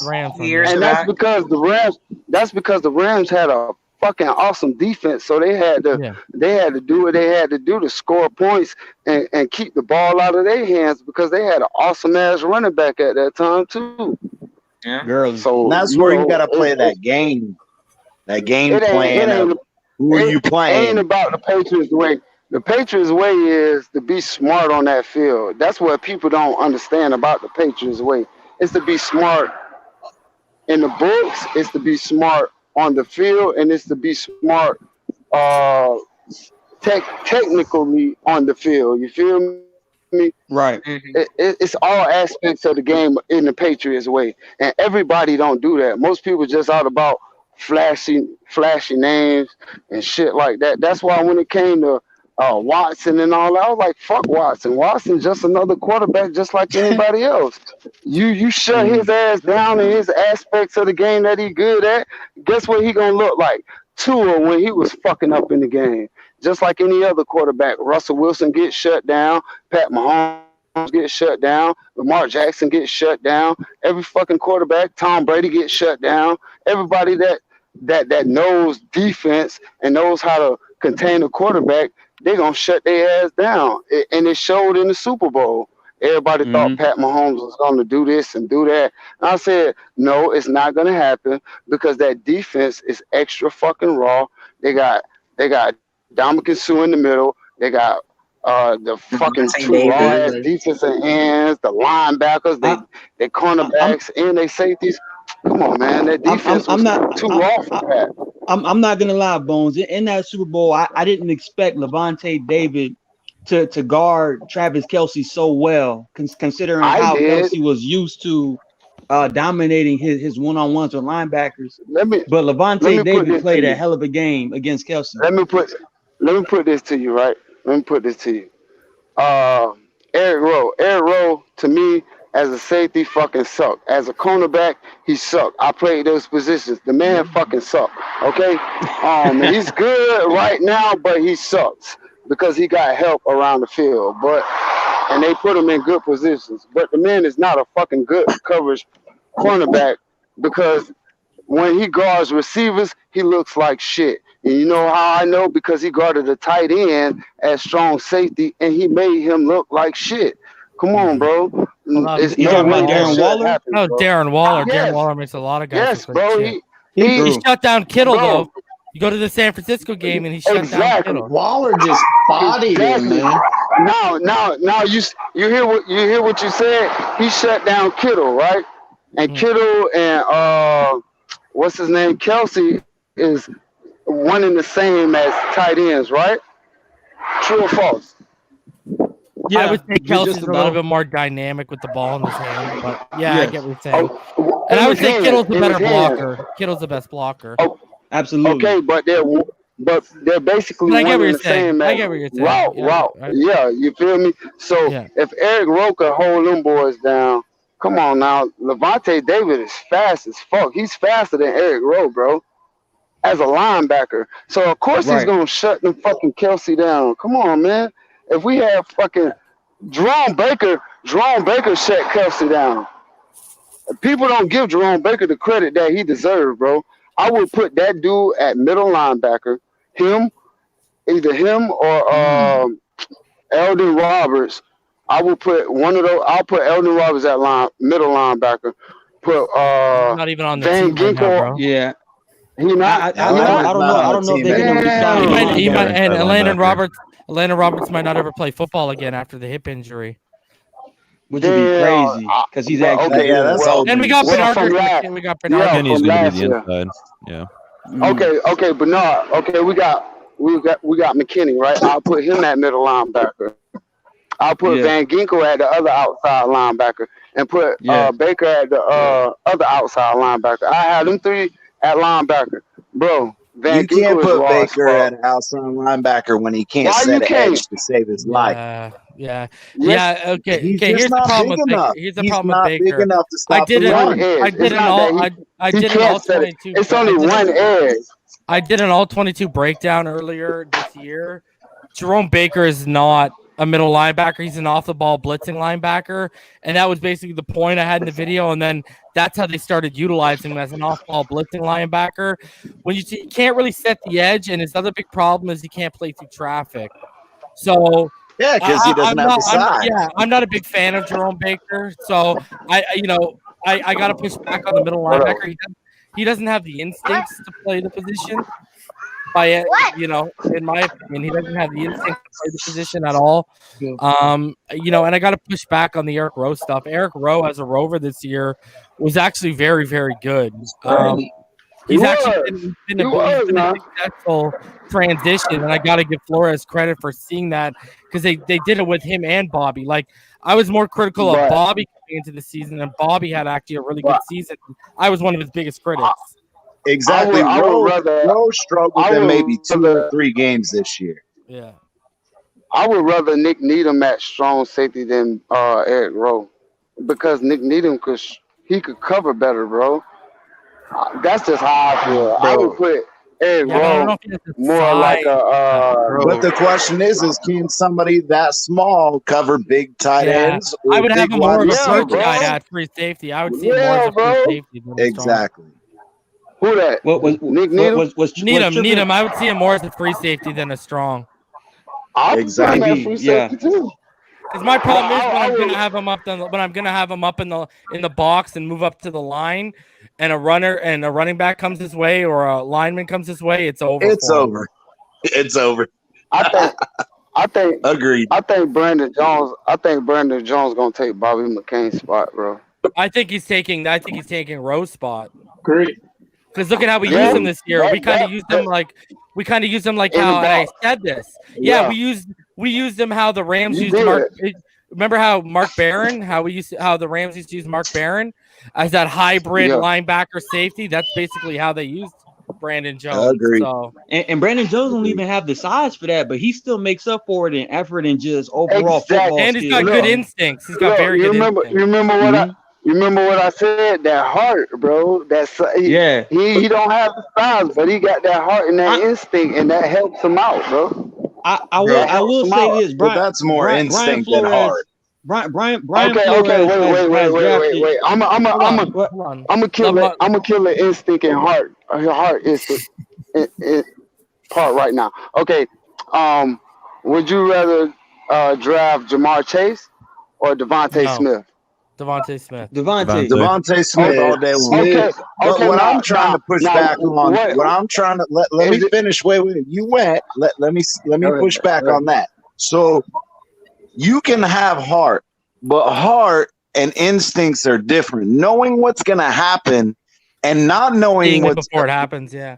Exactly. Versus having the heart to say, I didn't know that was going to happen, but I have the heart to go chase this guy.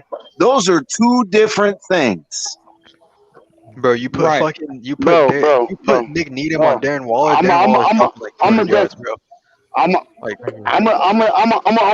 gonna show you where heart and instinct goes in together. Jakeem Grant. Can't catch for shit. Does that say enough for you? Yeah, can't catch for shit. He may have the heart, but he can't catch to save his life. Exactly. He got the instinct and the heart. He got the instinct and shit to get open and get free. But he ain't got the heart to catch the ball. He could be wide open across the middle and be scared to catch the ball. Instinct doesn't have anything to do with being wide open. I don't know if I can attach heart to hands. Look, that's the physical trait of being able to get open. Bro, I'm trying to tell you, I'm 145 pounds, bro. I play corner and strong safety and free safety. I guarantee you right now, you line up in front of me, my heart and instinct gonna outpower anything you got in front of me right now. Yeah, I disagree. I'm an exercise physiologist. Technique beats heart any day. Any day. Okay. And I done ran up against running backs 220, 250, and I stopped them right in their tracks because I got heart and instinct. Maybe those running backs. Maybe those running backs had no heart. You probably nailed the lodge, bro.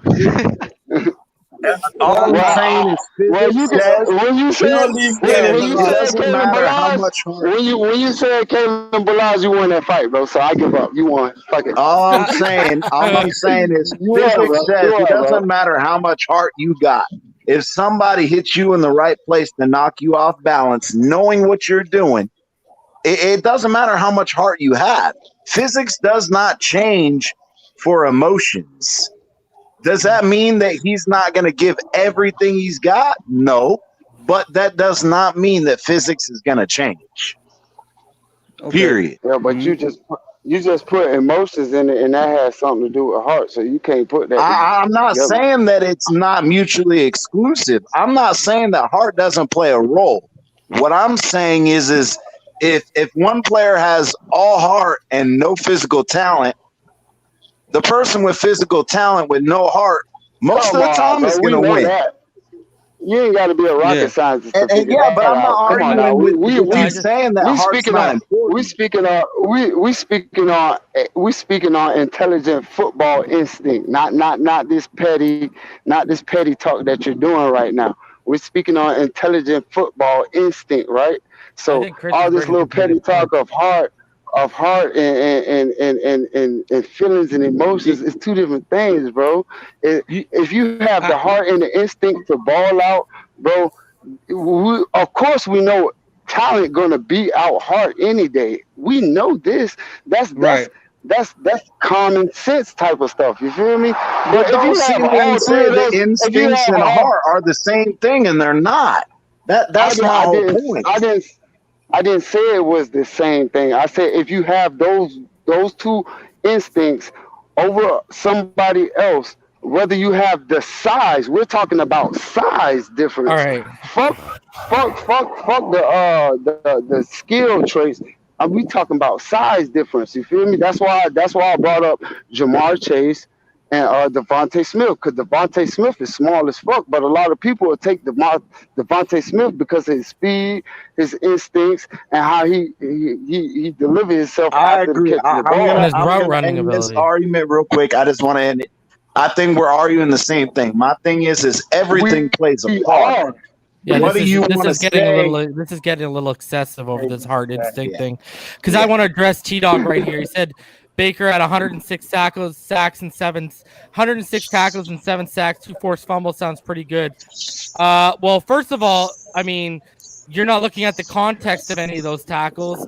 How many of those came 4 or 5 yards beyond the line of scrimmage? What good is your tackle if they're already gaining half the first down? Now, you want to go over those. You got some feedback there, Bones. You want to go over the sacks. Go look at those sacks. They're all schemed. Exactly. All of those are manufactured by the scheme, bro. Come on, man. See, this is my problem with Dolphin fans, and I say this all the time. It's like some of y'all don't know what the word context means. Like, it just doesn't exist. It's just, oh, look at his stats. That's the face value of how good he is. No. Listen, I say this all the time. I took journalism in college when I played, all right? Listen, well, the first things you're taught: who, what, why, where, how. So when I look at football players, and the when. When I look at football players, I basically take when I look at film, when I look at players, I take the journalistic approach in terms of, why is this happening the way it's happening? How is it happening this way? You can't just look at, see, this is my problem, all you stat line watchers. I can't do that, man. You just, you miss out on why and how things are happening the way they are. And it's very, that's a very shallow way to look at things, right? That's why the All-22, listen, NFL All-22, all you got to do is sign up and pay for that. Collegiate All-22, okay, I'll give you a pass because it's hard to get its hands on. I just happen to know a lot of people that pass it off to me. It's hard to get your hands on that aside from what like YouTube might have. But, I'm just sitting here saying you got to watch. Don't watch the broadcast and think, okay, I figured it out, I know. It's the same reason why I rip on PFF. They send you the broadcast footage when you do breakdowns for them because I tried to doing some work for them. And I was like, what the fuck is this? I have the all 22 of these games they're sending me. So. Hey, Reason, I got a question. Go ahead. It's one question because, me and you had the same boy on draft day and he got rid of him. I want to know what's the real reason why he got rid of him. And I really never had. I've been looking at your videos, TD videos, Doug videos. Sorry about that, bro.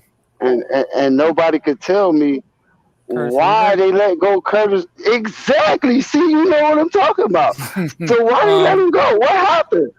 That was my boy. You know what's crazy? I think because I think he could only work in our offense. You can't move him in at an end position on the 3-4. And I think they were standing him up. And I think there were a couple things. I think he was out of shape. If you've watched Curtis Weaver, he's got a really weird body shape. It's like weird. I don't know how to describe it, right? And I think the injury, I think when he got hurt, they saw it was long term because he didn't play all season with the Browns. So I think they would just like cut our losses and get out of here. Bro, that was a steal of where they got him at. I just think they realized, oh shit, he probably works better as a 4-3 end. And even still then, like that guy with his hand in the dirt, I would rather stand him up. I'm shocked. I was shocked they got off of him. But this is what I come back to. Check this one out. Y'all remember Kirk Merritt was my boy too when we got him, right? Yeah. Buddy, he went on the COVID list. He got hurt. I think he went on the COVID list a second time. And they still haven't got rid of him. That must see they saw something. True. That's all I can say with Kirk Merritt. Yeah, agree. Because we've got all these wide receivers now, if you include Will Fuller. We got all these jabronis with, I don't care what people say. Alan Hearns is not what he was in Jacksonville when him and Allen Robinson were popping off. Okay. No. And you got Jakeem Grant, the ultimate jabroni of them all. And these guys are still on the roster, but Kirk Merritt hasn't been cut from the practice squad or released. And he's running a low 4.4, 4.3, right? Yeah, he runs like a 4.3. So that tells us that a mid 4.3 too. I would love to see a race with Jakeem Grant, Nico Hartman. I forgot the Kansas City receiver name. Tyreek Hill. Yeah, but they're not even. You want the race you want to see is John Ross versus like a Henry Ruggs. You want to see 4.2 guys race. Fuck 4.3 guys, bro. Right.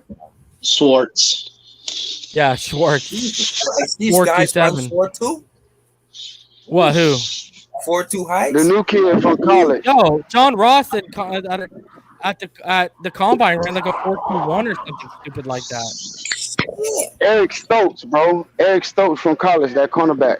I don't know which college he come from, but Eric Stokes, he ran like a 4.25. Yeah, but then he just at his pro day ran like a 4.34. Wow. He ran that 4.25 at Brandon Marshall's little camp thing, so it was unofficial. So at the pro day, they have at the pro days this year because there's no combine. NFL scouts are going in timing, and he ran like a 4.34 or 4.35. John Ross ran a 4.22. And the guy can't catch worth a damn, right? Yes, sir. Yeah. So I want to throw out real quick about that whole Marshall thing. So he tried to say in an interview that they use the same people that they use at the NFL combines. Mm-hmm. That's not true. They use the same company, but it's not the same people. I'm just throwing that out there. All right. You're talking about second tier, third tier evaluators. Yeah. And you know how it is, right? Even when you go to the combine, right? When you go to the combine, okay, now they have guys they've hired to time, but I know you've all seen it. Scouts from their own teams have their own stopwatches. Yep. Right. Because everybody's different. Yeah, they don't buy into that ish. Like I would put more. Bones, I appreciate you coming on. I just want to make some room for some other guys, man. Thanks for coming on, bro. The thing with the thing with exos, I would put more stock in exos and that Bateman time or the times that happen at exos just because they're like legit. Like they work with a lot of guys that are going to the draft with dieting, nutrition, all that shit. And they basically want to be the second people up behind the combine people. So I don't think they'd be putting false numbers out there because of their rep. Now, Brandon Marshall and these guys, what does it matter to them, right? Yeah, but at the same thing, it's also what's called intrapersonal. When you have the same person timing a bunch of people, then the subjectivity of it goes out the window because they're doing it on their own premise for each person. Yeah. Now, that's why teams want to use that same person. They send their own scouts to say, okay, you know what? This guy may not be 100% accurate. But comparatively, compared to player A versus player B versus player C, he's going to have the same reactionary time issues or whatever. So it's a lot easier for them to account for those disparities, if that makes sense. Agreed. Yeah, that makes a lot of sense. Right. I want to ask Reason in terms of the RPO. And we talked about this like half hour, but we didn't get to this ultimately. The per seconds, 2.58, which Tua had under Chan Gailey and the offensive line. Mm-hmm. With Penei, and then we shift Hunt to right guard. He doesn't have the backing away problem anymore because he's moving forward, like Martin said. That means Skur could have a chance to. So we should have about 2.7 seconds to throw for Tua, right? Yeah, but RPOs, you're not trying to use a lot of time because the way RPOs are designed, your offensive linemen go downfield. So you're going to get flagged the longer you take to get the ball out. That's why RPOs, RPOs are, okay, I'm not making the pass. I fake the pass, bang, ball's out. Yeah, you're not looking for 3 seconds or even 2.5 seconds because your lineman will be down the field and you will get flagged. And so we want natural separators on our team. Exactly. And you want them in the slot, right? Bingo. That's why we want Waddle. Yeah. Exactly. That's why on RPOs people feed off slants. Because what are you doing? You're running your 2 or 3 yards, just slanting in, boom, routes there. That's why I think, like you said, reason for the Dolphins, it's Waddle, it's Moore, it's Eskridge, guys that can win in the slot. Baby. Or Fuller. Oh, yeah. It's can your defenders keep up with my receiver? And if they can't, we're going to win. Yeah. Period. Right. I always tell people, like, the key identifier, right? You can watch the linebackers because there are keys to look at with the linebackers, but the easiest key for people to watch with RPOs is watch the safeties. If you got one high, you're passing. If you got 2 high, you're running the football. Yep. Okay. What up, Damien? How you doing, bro? What up? What up? Damien. What's up, everybody? Hey, what's happening? How you feeling? Are you smoking some dabs and drinking some lean? Not for me. Damien's late because he was dancing on top of cars. Everyone. Shooting his next music video. Stuck with the family at the mall. But hopefully, shout out to Damien's wife if she is listening. Hopefully, you're not after that comment. He's lucky his ass was dancing on top of cars in Florida. Reason if he did it up in our area in the Northeast, he'd be stuck to the freaking car. Yeah, freaking cold like this out here. This goes back to. I'm gonna put this with the same situation with running back playing around. Which, it's a sad story about Isaiah Wilson. I hope that eventually he wants to get help. I'm glad that at least we found this out before the draft. But, like, now, we have a luxury of having the number 3 overall pick and the 18 because the tackle position, with what Sam Cosmi did today, we have a shot, where we can, like, if we don't take Penei, if we want to take a Kyle Pitts, but that's neither here nor there, we can still take a Cosmi, hopefully. But, like, with this running back position, playing around with that, like – I heard you earlier. Reason I was listening when I was at the mall. It's a drop off after that second tier, and that's something with this running back with committee thing. I don't believe that we have the O-line personnel to do this running back by committee and be successful. Yeah, exactly. I just don't believe we have it. I hope that I'm wrong, and if I'm wrong, I will admit it and still cheer for my Dolphins every Sunday or whenever they play. But with the Isaiah Wilson thing, we were able to find all this out before the draft. God, imagine if it was after. Yeah. But imagine with this running back situation. I don't mean to cut you off, Martin. I just want to say this one quick thing with this running back situation. None of these guys have proven they can be the head guy. Malcolm Brown proved it last year. He couldn't. And that's my issue. It's going to come a time, or it's going to come a stretch in the season where maybe one or at least 2 games, we're going to need a guy that's going to have to carry the ball 25 times a game for a couple of games, especially if we get into the playoffs. You're going to need that. Tampa Bay proved it. You're going to need it. So what are we going to do then? That's the question I have to ask. So we're going to, I'm sorry. Let me ask you a question, Damien. So obviously, it's not the same scenario, but don't you think we could have this running back committee and we could use them how the Niners use their running backs and all their running backs are very efficient? Look at the scheme, that zone blocking scheme. This is something that's been implemented since Denver with his dad. Where we don't run that same type of blocking scheme. We don't have those same type of backs where it's one cut and I'm gone. We don't have them. So we want to run a power system. And we'll have a Gaskins and an Ahmed to complement us. So we can't use the Denver comparison. Yep. Well, one thing I'll say is I hope that Tua's a lot more healthier because although he may not be like a Deshaun Watson, Lamar Jackson type person, mobility is a big part of his game, So if he can, get his mobility back to how he was at Alabama, because he was running through tackles back in college. This guy would literally run shoulder lowered on people, and he just didn't look the same because of, he was just rehabbing and all that. So if he can get healthier and, get his mobility back, then now kind of make it a lot easier because now the defense got to worry about Tua, escaping from the backfield and, taking 5 or 10 yards, and now kind of alleviate some of the pressure.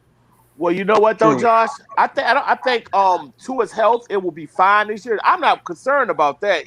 he's back in the training for football. Getting prepared for the season. The problem that I'm worried about is in the middle of the season, the lack of the lack of this running game, and us having a threat of a running game. That's not a good recipe for a second-year quarterback. Because we got to remember, this kid's just in his second year and only 9 games in.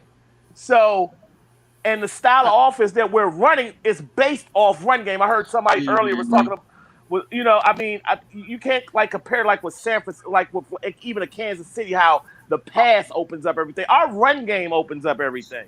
Yeah. And so being void of a guy that can demand and respect that attention from opposing defenses, I just hope they know what they're doing. I better get the shirts made up. Breece Hall for 2022, buddy. Get it ready.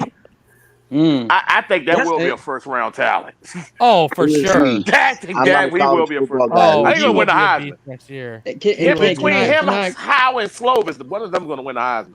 And don't sleep on that boy Isaiah Spiller from Texas A&M either. He's a beast. Yes, sir. He's nice. Yeah. Yes, sir. Yes, he is. Can I say this about the Dolphins' offensive line? If we come out week 1 with the starting offensive line left to right, Austin Jackson, Solomon Kindley, Matt Skura, Robert Hunt, and Penei Sewell, right? Mm-hmm. Let's say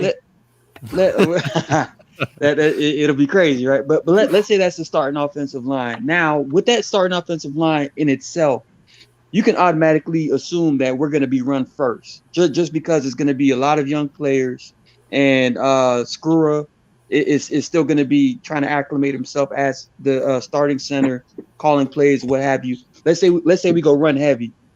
If that's the case in the back of Flores and Greer's mind, I can still see them trying to shop for a running back like, say, a Kareem Hunt, who he's clearly sharing reps in the backfield with Chubb, but I think Chubb wants to be a feature back. You know what I mean? And I think the Browns want to have Chubb as the feature back and just get another compliment. So much. Good trade. That's a good trade. Kareem Hunt would be one of those guys we could easily, kind of throw our price out there. And if we get him in the backfield and still have Myles Gaskin and then Malcolm Brown, as far as, 3-headed monster, like how the New York Giants were back in the day with Ahmad Bradshaw, Brandon Jacobs, and I think it was Ware, if I'm not mistaken, a couple years back. That 3-headed monster at running back was so efficient for Eli, and Eli was just playing the point guard out there when he had that type of running game. So, again, with the Dolphins, with that offensive line, Jackson, Kindley, Skura, Hunt, and Sewell, that'll be like the perfect blocking scheme to try to transition into with a potential power back like a Kareem Hunt, who we can easily, that's a good throw point, that price out pose a question to draft you, night. Mark. That might be a draft night trade. If right till round 1 have a deal in place with Kansas City, if we don't get our guy in the first round, we pull the trigger. Right. What are you willing to give up for Kareem Hunt though? Because you know how frugal they are. So, I think Cleveland will take like a high day 3 from us. They'll take a high day 3. That'd be good then. That'd be great. For Kareem Hunt, that'd be better than what we get with that pick. Yep. How old is Kareem right now? He's 25. He's still young. 25. Yeah, he's still young. 25? But Wow. if we're gonna go through all that trouble, to trade for a Kareem Hunt, why not try to trade for an upgraded center? Right. I'm kind of glad. I think they're gonna draft it. I'm only assuming that they're gonna try to ride with Matt Skura for the beginning of the season and see how that plays out, and then obviously a Quinn Meinerz. I think he'll be one of those potential center guard projects of let's just bring him in and see what he can do. Let him work as far as picking up the system. And if Quinn picks up on anything at the center position, he'll be the starter. Come like mid to late season. Watch out for Robert Haynes. You gotta watch out for Robert Haynes. We'll let Quinn Meinerz run the ball. Yeah, really. him and Christian Wilkins will be our backfield. Let's go. I posed this to you. Let Christian Wilkins jump on some of the other players. No, get his ass off. At No, least he's going to Christian injure more of our Wilkins can receivers. catch a pass. We found that out. Christian Wilkins can catch. Unlike Grant. I was Wilkins. going to say, maybe he could teach Jakeem how to catch. What are you going to say, Damien? Exactly. No, because I remember when Martin first posed, he was talking about going into the season, then it's draft day, because that type of trade, we would have to do draft day, because going into the season, we're taking a chance, because number one, we don't know if Chubb could go down. It definitely wouldn't trade Hunt. Then two, going into the season, we wouldn't have no leverage because of desperation, so they would demand more. So if we were to pull the trigger on a Kareem Hunt type of player that's a starter that led the league in rushing just a few years ago, we will have to make that trade draft day or at least before camp. We cannot go into the season, start of the game. I don't know, trading for him because because Chubb went down. Remember, Hunt had to carry the load for a couple of games and did an outstanding job. And then two, us not having to give up as much capital going into it being in the season, we would be dead to rights. They would take advantage of us, and we wouldn't have no other choice. So I agree with the trade. I love the trade. Kareem Hunt, as a starter, is a top 10 back. He led the league in rushing. He doesn't have that tread on the tires. Yeah. He doesn't have that tread on the tires. He did that, before Mahomes with Alex Smith. And he doesn't have the tread on the tires. He could do everything we want. He can run between the tackle, and he's outstanding catching the ball out the backfield. I gotta ask you this though, Damien, just because I'm thinking of you right now. What would you be mad if they waited a little bit and the guy they drafted was an Elijah Mitchell, a Puka Williams, or a Jarrett Patterson to move forward with? If I was a little bit more sure about this O-line, I wouldn't have a problem with it at all. What about Chuba? With Chuba, because the backfield is so deep, I wouldn't have a problem with it because of the wear and tear Chuba's had. And I really think, I honestly think, I honestly think that horrible take with Chuba, I saw because I bet on a lot of Cowboys games. I think they quit on Gundy. I think that was I believe so too. Season because Chuba was the one leading that horse about Gundy and how he treated the players and the lack of awareness of the situation the state was going on. I think that Chuba quit on him. Am I saying that Chuba was right for that? No, but I understand why he did it, and I think that had a lot to do with it. I just think that maybe he should have recognized he should have rather just set out, because putting out bad tape is going to affect you professionally in the next level. That's a great point, Damien, because there's guys who've had bad years that have still been successful. Look at Cam Akers. He didn't have a great year last year, and he lit it up this year. That's right. We got to remember, he led the country in rushing the year before, over 2,000 yards. So we got to remember that. But I really think Chuba could be a steal. I really do. Right. And that's why I kept bringing him up.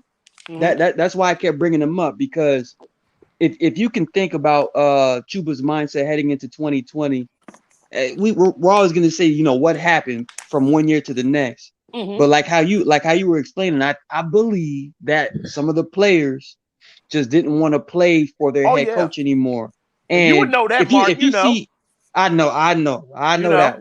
So if you see Brian Flores, right, and you saw him in the Bengals game, when one of those gunners, hit Jakeem Grant too many times, and he out there ready to ride for the whole squad.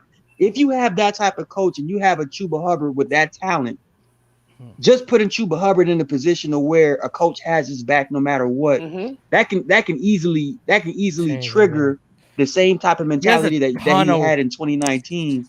He has a ton of wear and tear. That's my only issue with Chuba. And I'll get back to this, but shout out to Rome Gray. I guess he noticed me having two Thanos.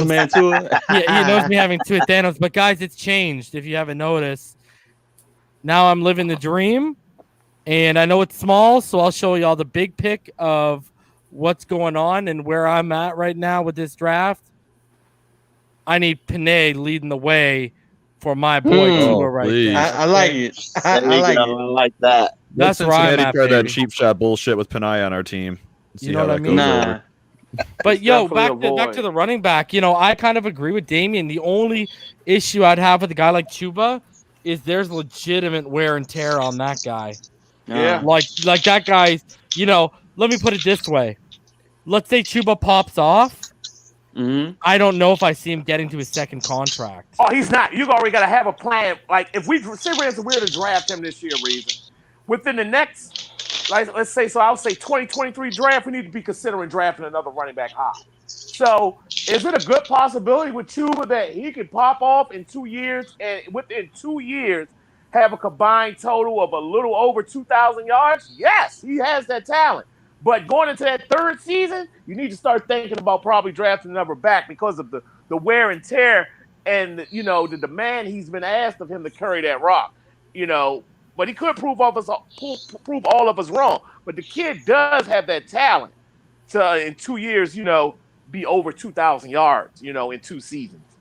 Well, with 2,000 yards of rushing, he has that talent. Yes. It's just we have to probably look at probably within 3 years.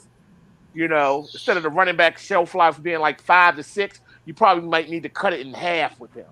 But could it be worth it for 2 to 3 seasons? Yeah. You don't know what can happen. Shit, we could make an AFC title game and championship. That's what we're shooting for. So, and especially where we're drafting him at day 3, so. So you know what kills me, Damien? You know what kills me? Like I said this earlier. Like, okay, so my first tier is obviously Javonte and Najee. Okay. But my second tier is like right here. Like there's a hair in between them, and it's Etienne and Gainwell. And then obviously you guys will see how everything plays out after that when I drop my big board, because it's coming now. I was waiting on to see if they did something running back. But my problem is like, okay, the first 2 tiers are like here, okay? Mm-hmm. The third tier is like down here. Like Trey Sermon, I like him, big back. But I got injury concerns, all right? True. Like you sit there and you go through everyone in that third tier, and the reason why they're lower is because everyone's got a concern that's way more glaring than the top 4. I agree with your reason. Like I'm using the prime. But you know what kills me, Damien? This is the point where I was going. I'll let you go off this. This is where the whole point I was making of this.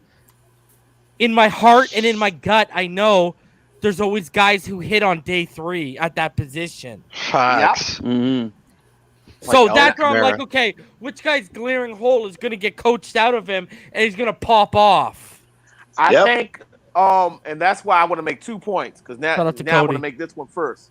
Okay. I think short term, Chuba could be that guy. Trey Sermon could be that guy. Mm-hmm. I'm interested in also in Colin Hill. Puka and my boy from out of I have Kylan Hill as my 13th running back. I actually had to stretch it to 15. I'm only going to drop top 10 with 5 honorable mentions, but I got Kylan as my 13th right now. I'm a Khalil Herbert guy because I watch a lot of tech games. I have him in my top 10. I'm a Khalil Herbert guy. Same with Ramondre Stevenson. Same thing with Michael Carter. Let me ask you this. I know you watch Michael Carter because you watch, who doesn't watch my boy Sam Howell, all right? Mm-hmm. Doesn't Michael Carter just seem like a souped up version of what we already have? Yep, and this was the point I was going to make with that. If we didn't, or say for instance, we didn't have Ahmed or Gaskin. I'd be all over it, bro.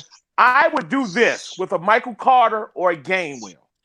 This is what I would do. I would double up at running back. I would take that's when I wouldn't have a problem with taking a Trey Sermon and a Chuba, and I would take one of those 2 also. So I get both backs. I have my complimentary, my change of pace situational, and I have my power guy, and I got them young, and I got them together.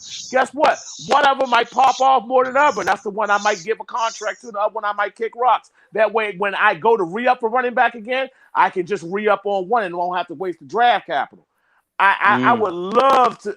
That's why I was mad that we went after a Brown in free agency, because I think that took away from the fact that we could have day 3. You can find so many backs where we could have really doubled up and it wouldn't have been an issue.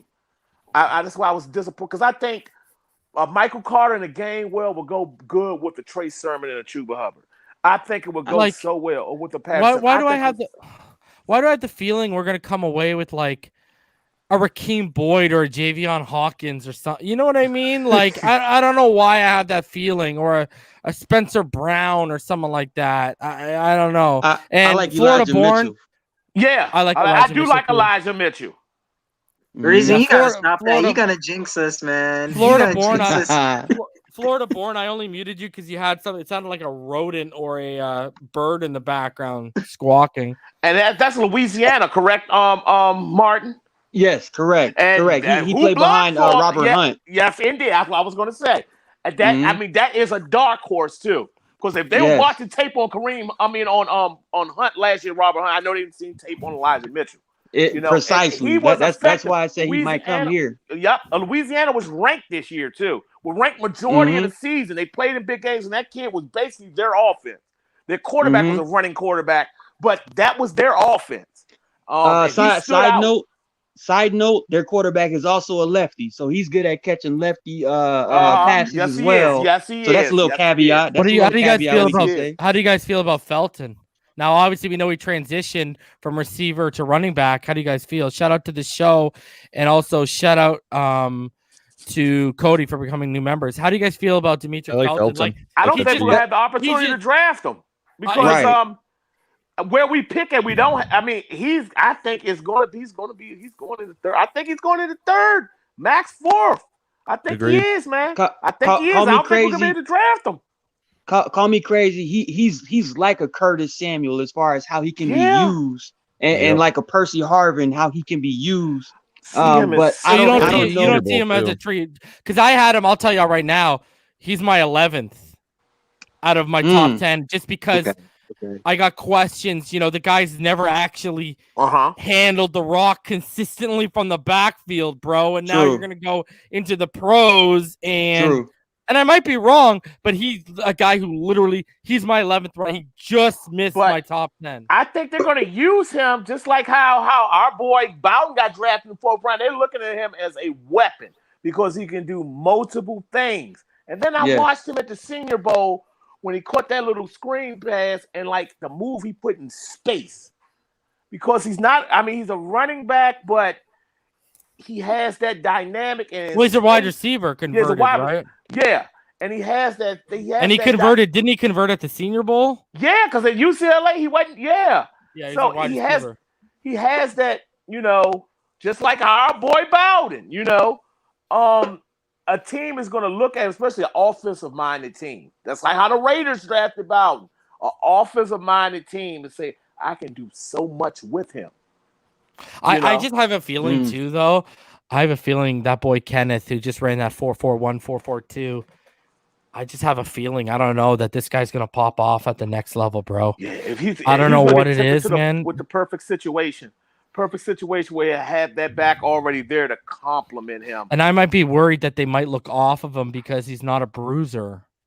Because, like, I'll give you a prime example. Say Buffalo don't draft one in the 1st round. They go 2nd. Put him with Zach Moss. He's taking Singletary's place in Buffalo. Because then you got Zach Moss, the pounder, and you got Gainwell, the home run hitter. That'll be a perfect scenario. And I hope that doesn't happen. Because Zach Moss coming out of Utah was that he can get you that tough yardage. And that guy woke up in the morning, stepped out of bed, and broke a tackle, bro. Yeah. And you imagine putting him with Buffalo. That's his compliment right there. That's his compliment right there. I hope Buffalo doesn't do that. I feel like they might not draft Gainwell because of his profile to what we already have. Yeah.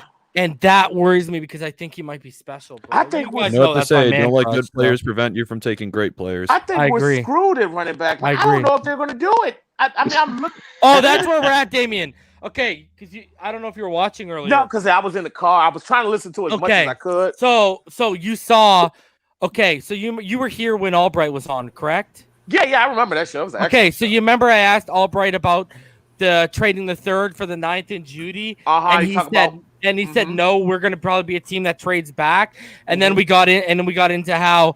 You know, he says we have everyone's mocking Caleb Farley to us, but not no more after today. Yeah, and he said we're dark horses for Najee basically because they really like him.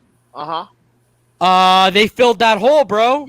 Yep. And there's talk that Von Miller is coming back. That's why you haven't heard him about anywhere else, right? So, what if they trade back and like Arizona? Okay, they lost Patrick Peterson.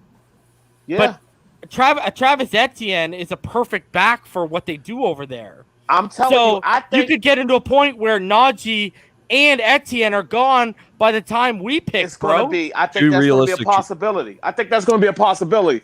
It's going to be a possibility. Because there's a lot of good corners. Like, you could get Greg Newsome in the second, and I love that kid, bro. If I would have done a corner board, he would have been a top 5 corner for me. Just like I think I said this in the comments earlier. The 2 realistic trade downs for Denver, they could trade with San Francisco, and they could also trade back with New England. New England comes up to 9 and gets their quarterback, and guess where that pick is? 15th, right in front of Arizona and right in front of us, and they can get Najee. And you nailed it with San Francisco, because San Francisco, I think, wants a corner, and you can go add J.C. Horn. Yeah, we're screwed. We're screwed. Because let me put it this way. Remember last year? No, let's put it this way. Yo, you remember last year? Bro, did any of you think they were taking Jerry Jeudy when they already had Cortland Sutton? Nope. Right. Nope. Right. Nope. KJ Hamler, bro. And they took KJ Hamler later, too. Fucking studs. And they had Patrick pop off. Yeah. Right? The other receiver. They had it. One of my best friends is a Denver fan, Troy. And here's the thing. Sorry, Jeff. I'll let you go. They're invested in Drew Lock. Like you heard Albright said, they're going to give him 1 more year, and they're going to bring in a vet to compete with him. That's why they're not trading up. So they're going to, like, dude, think of Najee Harris and Melvin Gordon as your 1-2 combo. And here's another thing. People were like, oh, well, they have Melvin Gordon. They only have Melvin Gordon for 1 more year. Yeah. And Melvin Gordon has injury concerns, too. We're screwed. Ice cold. J.C. Horn is Joe Horn's son. Yes, he is. Cell phone, Joe Horn. But that's why I'm all in on Sewell. I think that, again, if you get a dominant offensive line, yes, we even if we go for 5th round pick on a bruiser, and then next year, whether we trade, whether we invest next year, I'm okay with that. But it all starts with the protection up front. Period. That's it. I heard Rhino say earlier, and I agree with him. I think they're happy with the running backs they have right now. And I don't believe in them, but I really think they're happy with it.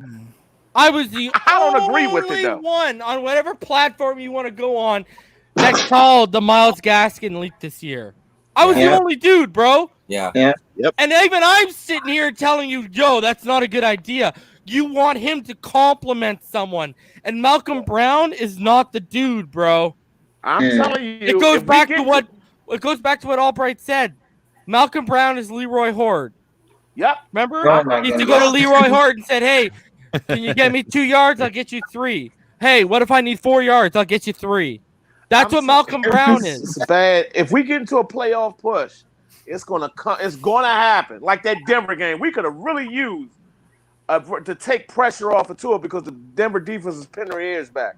We're gonna need a game where we're gonna need to call out I's number and say, I need you to go out there 25 times a game, man. Give me 24 carries. It's gonna give me 3 yards a carry. Exactly. That's why Kareem Hunt makes the most sense if we're gonna go after like a running back because. But you like Damian said, Kareem Hunt's rookie year, he led the league in rushing, and that was behind. Y'all can hear me? Yeah. I'm sorry. Yeah, that's behind Alex Smith, who was a clear cut like your prototypical game manager. You know, obviously that's a tough word to use, but it is what it is. He was a game manager, and Tua right now, he's essentially that right now. Obviously, we want him to transition into like how Brady was a game manager early on in his career, and then obviously he took off come like 2006, 2007. Brady had a running game, right? But he had a running game, right? Like a Corey Dillon or Antoine Smith. Lawrence Maroney was a good piece after Brady finally jumped into his own. But a Kareem Hunt right now would be an awesome kind of introduction for Tua, saying, look, Tua, you do what you do. I'm going to go ahead and get these yards for us and put the pressure or take the pressure off of you so we can really get this offense going. Because like I said before, and it was in a later podcast, like maybe a couple days ago, Tua's best games was when the running game was efficient. The Chargers game, the Cardinals game, the Patriots game. Like when we have a sufficient and credible run game, Tua feeds off of that, bro. And he literally, like his play is evident. Like he needs a good run game. So I hope we go after one of these guys and just solidify it, man. Especially if you listen to what Najee said about Great take, when he read, when he looked over the playbook and he saw a lot of Alabama installs. What does that tell you?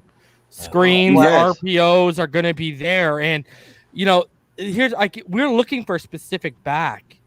We're looking. You got to be able to not only run the rock, you got to be able to catch it. Make something happen. Yep. I got to show you this. Okay, So Clump, he sent me this. Obviously he sent me a mock and where he took Pitts at 3.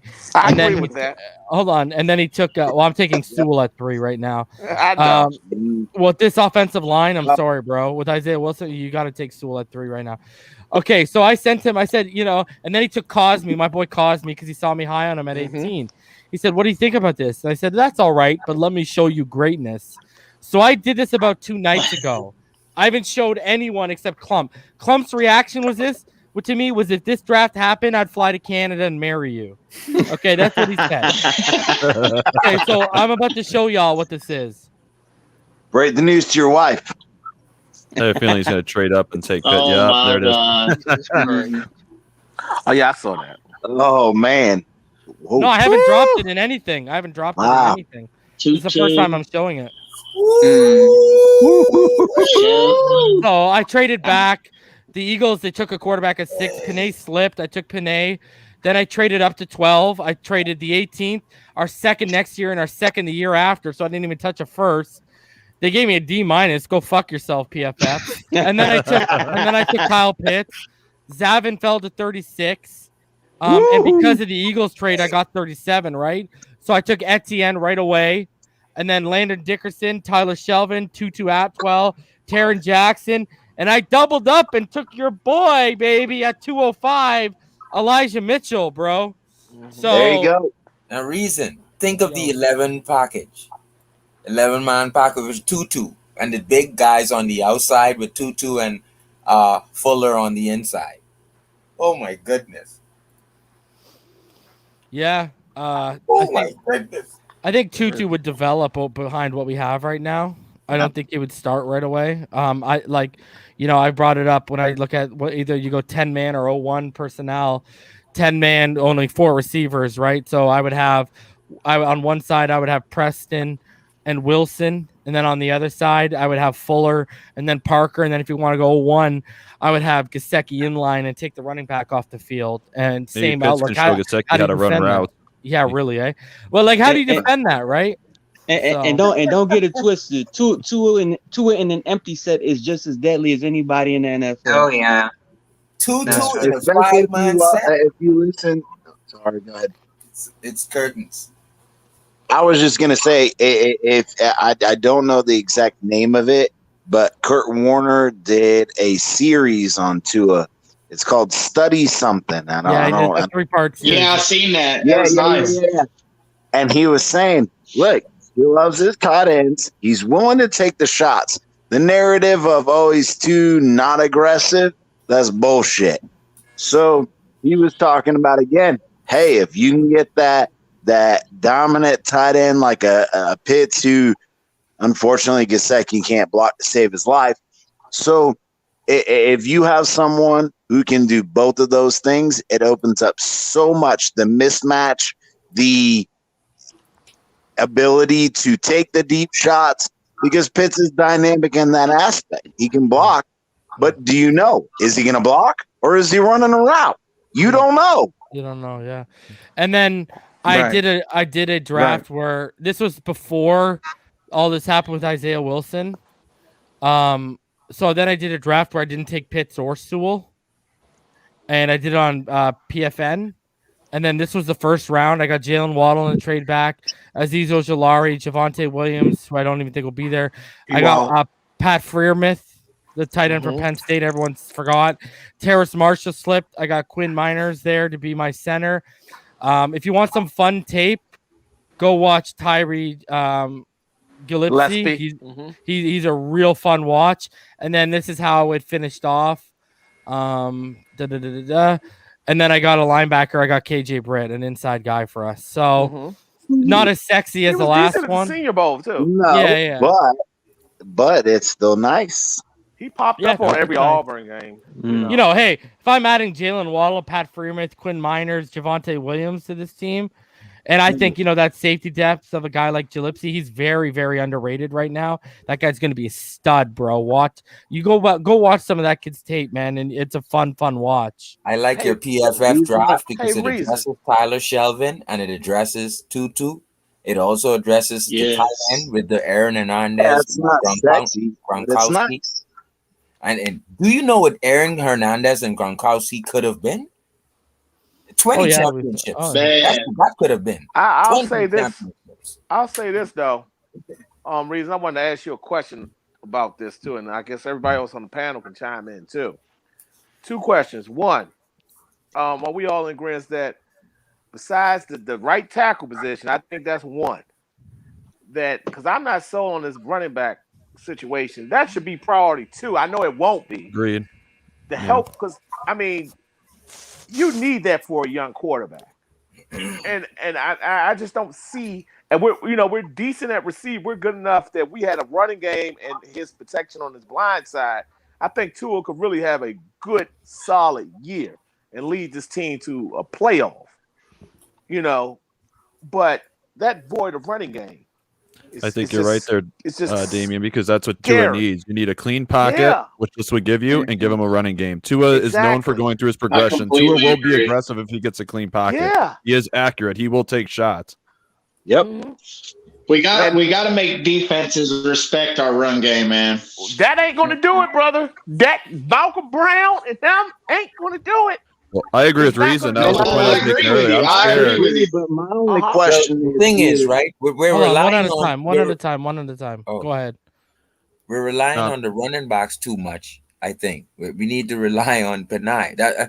I think we need to block for Tua, and then the running backs will go through a good line for the first time. True. I think we That's I agree to a certain understand extent. that. If you ain't got that vision, if you ain't got that supreme cutback, you gotta be good at something. One at a time. I literally just said this. Chris, go. No, I was just saying we can't ignore the fact that if Flo is a defensive minded guy, you can't say if the value is there at a pass rusher, defensive end type individual, an edge guy. You can't discount that, and that's all I'm saying. I'm not arguing whether you should or shouldn't, but you can't discount that. That's all. I think you're right, Chris. I think it's going to be a defensive end, like Reason was saying too. That was my point, because I don't think there's going to be a running back for us at 18. I have a feeling, like Reason was saying, because we just discussed Denver, we just discussed Arizona. One more kick in the nuts for you boys. The Vegas Raiders pick one spot ahead of us, and guess what? A team like Pittsburgh could easily jump us. Oakland has jumped behind us before and done that. Like, that wouldn't surprise me if a team's like, oh, I only got to give up a third. They jump us. Because when you pencil in your needs, teams jump you. Because they know exactly what you're waiting for. I like what you just said there. When you pencil in your needs, teams jump. Yo, who's getting a tattoo right now? That's part of the washer. I'm sorry. No, that's Clump getting a gator right on there. Tons of clothes. Well, I have a question. Do you think with the Patriots acquiring Jonnu Smith and Hunter Henry that it's gonna give us some trouble in our first game versus New England? Somewhat. No, Newton, it won't.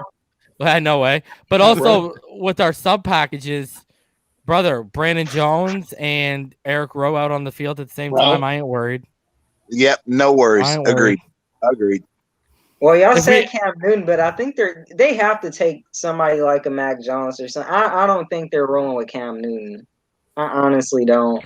Yeah, buddy, you want to roll out Mac Jones there? All the power to you, bro. Go ahead. I just don't. Buddy, I'll drive him to the Hard Rock and lace up his shoes for him, bro. I don't. I'm more scared than getting a Trey Lance or somebody. That's what I'd be more scared of. That I would be worried about. No. Yeah, Trey Lance. Yeah, for sure. Trey Lance would scare me. I don't think he's getting out of the top 10. No. And I just don't think that the Patriots, given the offseason and the free agency situation, that they're going to address the quarterback and then a high draft pick. I just don't see that. Who, the Patriots? Yeah, I don't see them going a first round pick. The only reason I think they might is because especially with all these defenders coming back, I don't think they think they're going to be that high again. I agree, but and you know what's crazy? And the only reason why I think Mac Jones makes sense, if you look at what the prototype they look at, Mac Jones fits that. The statue, not really athletic guy. My thing is, bro. Everyone says Tua has a pop gun arm, which I don't believe. Y'all know I don't believe that. No, Me and Ian were defending that arm all year last year. I think, go look at, statistically, Joe Burrow was the worst deep throw passer in the NFL this year. Mm-hmm. Go look at quarterback. I'll bring it up in a bit for a sec, to actually put context to it. After I'm done talking, one of you guys goes on. But okay, y'all saw me when I did the wide receiver big board, right? And I threw the all 22 of everyone in there, right? When you look at Devontae Smith and you look at Jalen Waddle, look at how much they were holding up on their route. That never happened with Tua, bro. No. Never. And that's why I don't want to hear this. Oh, Mac Jones was so good. If Tua returned this year, he would have won the Heisman and they still would have won the championship, okay? And if Jalen Waddle didn't go down, Devontae Smith wouldn't have won the Heisman. You want to hear a quirky stat? And I named it, and some of you might remember, some of you might not. It's in my wide receiver big board. Jalen Waddle averaged more yards per reception than Ruggs, Judy, Devontae Smith, and Michi. Mm-hmm. All of them. Wow. Crazy. That's why people are sleeping on Jalen, bro. The only one I think close to him reason was Eskridge. Wasn't Eskridge way up there too? I think he was the only other one close to him. I think. I don't know what I didn't look up what Eskridge's. Eskridge like 20 or 21. It was like ridiculous or something. Yeah, and I think Jalen's like played lesser competition, but still, just around 22, right? And this year he averaged like 23 yards per carry. Like if you actually go look at what he was doing before he got hurt compared to Devontae Smith had less yards on more receptions. Well, look at all you got to do is look at the Auburn when Tua got hurt in 2019. Go look at the Auburn game of how many times Mac Jones was underthrowing Devontae Smith and Waddle when they were wide open. And Waddle, I believe, had 200-something all-purpose yards that game. Like Waddle nearly single-handed carried that game with him and Najee Harris. Well, Josh, watch that game where he split the safeties. That was Auburn. They had the angle on him. They still couldn't catch his ass. Yeah. And then look at the throw. Mac Jones. I think I had that in my highlight package. You did, yeah. Yeah. Did you see the throw where Najee Harris? You saw the throw when Najee Harris was I think he was running an out and he was in the end zone or something like that, out route or whatever. And all Mac Jones had to do is throw the ball in front of him. You can throw it out of bounds or whatever. Just don't throw the ball behind him. And he threw it behind Najee Harris. It deflects off of him, and it's a pick six. And I think Alabama lost by like a touchdown or so. It was just ridiculous. All right, I got to show y'all this. Okay, and we'll show some of them. Hopefully, I don't get hit. If I do, I know I can clip this part out. So if we're talking right now, and all of a sudden jumps to something, you know why? Because I clipped it out. All right, check this out. You want to see something?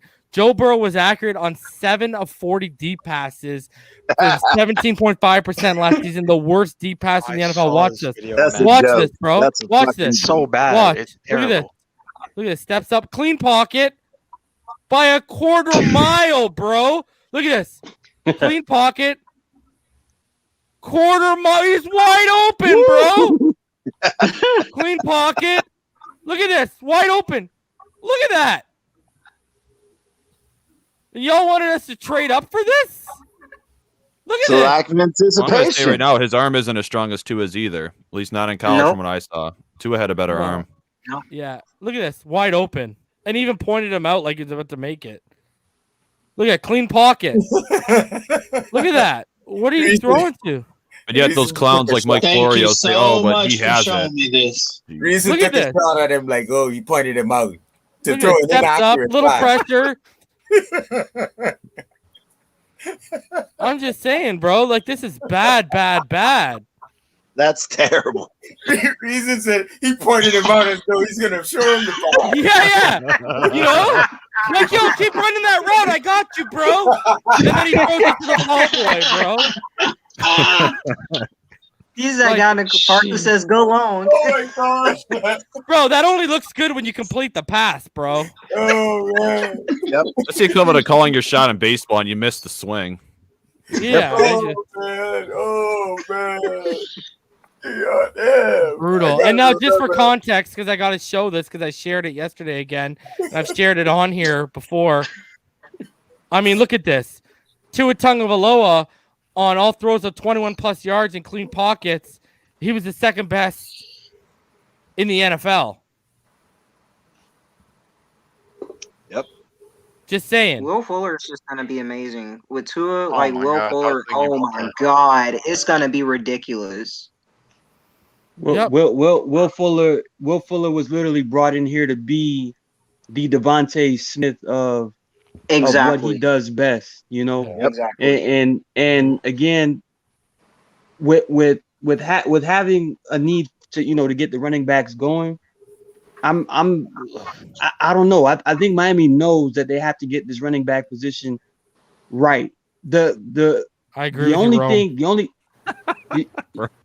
I'm on board with what you're saying right now. I want to Ron. ask Damien. Hold on. Let Martin finish his thought. My bad. I have to cut you off because Joy Taylor is a smoke show. Yes, yeah, and that's Jason Taylor's little sister too, man. So, we respect her. We respect her. She's annoying as hell, though. Yeah, a little bit. I'm not asking her to talk, bro. but definitely. Hold on, let Martin finish his thought. My bad. Yeah, definitely.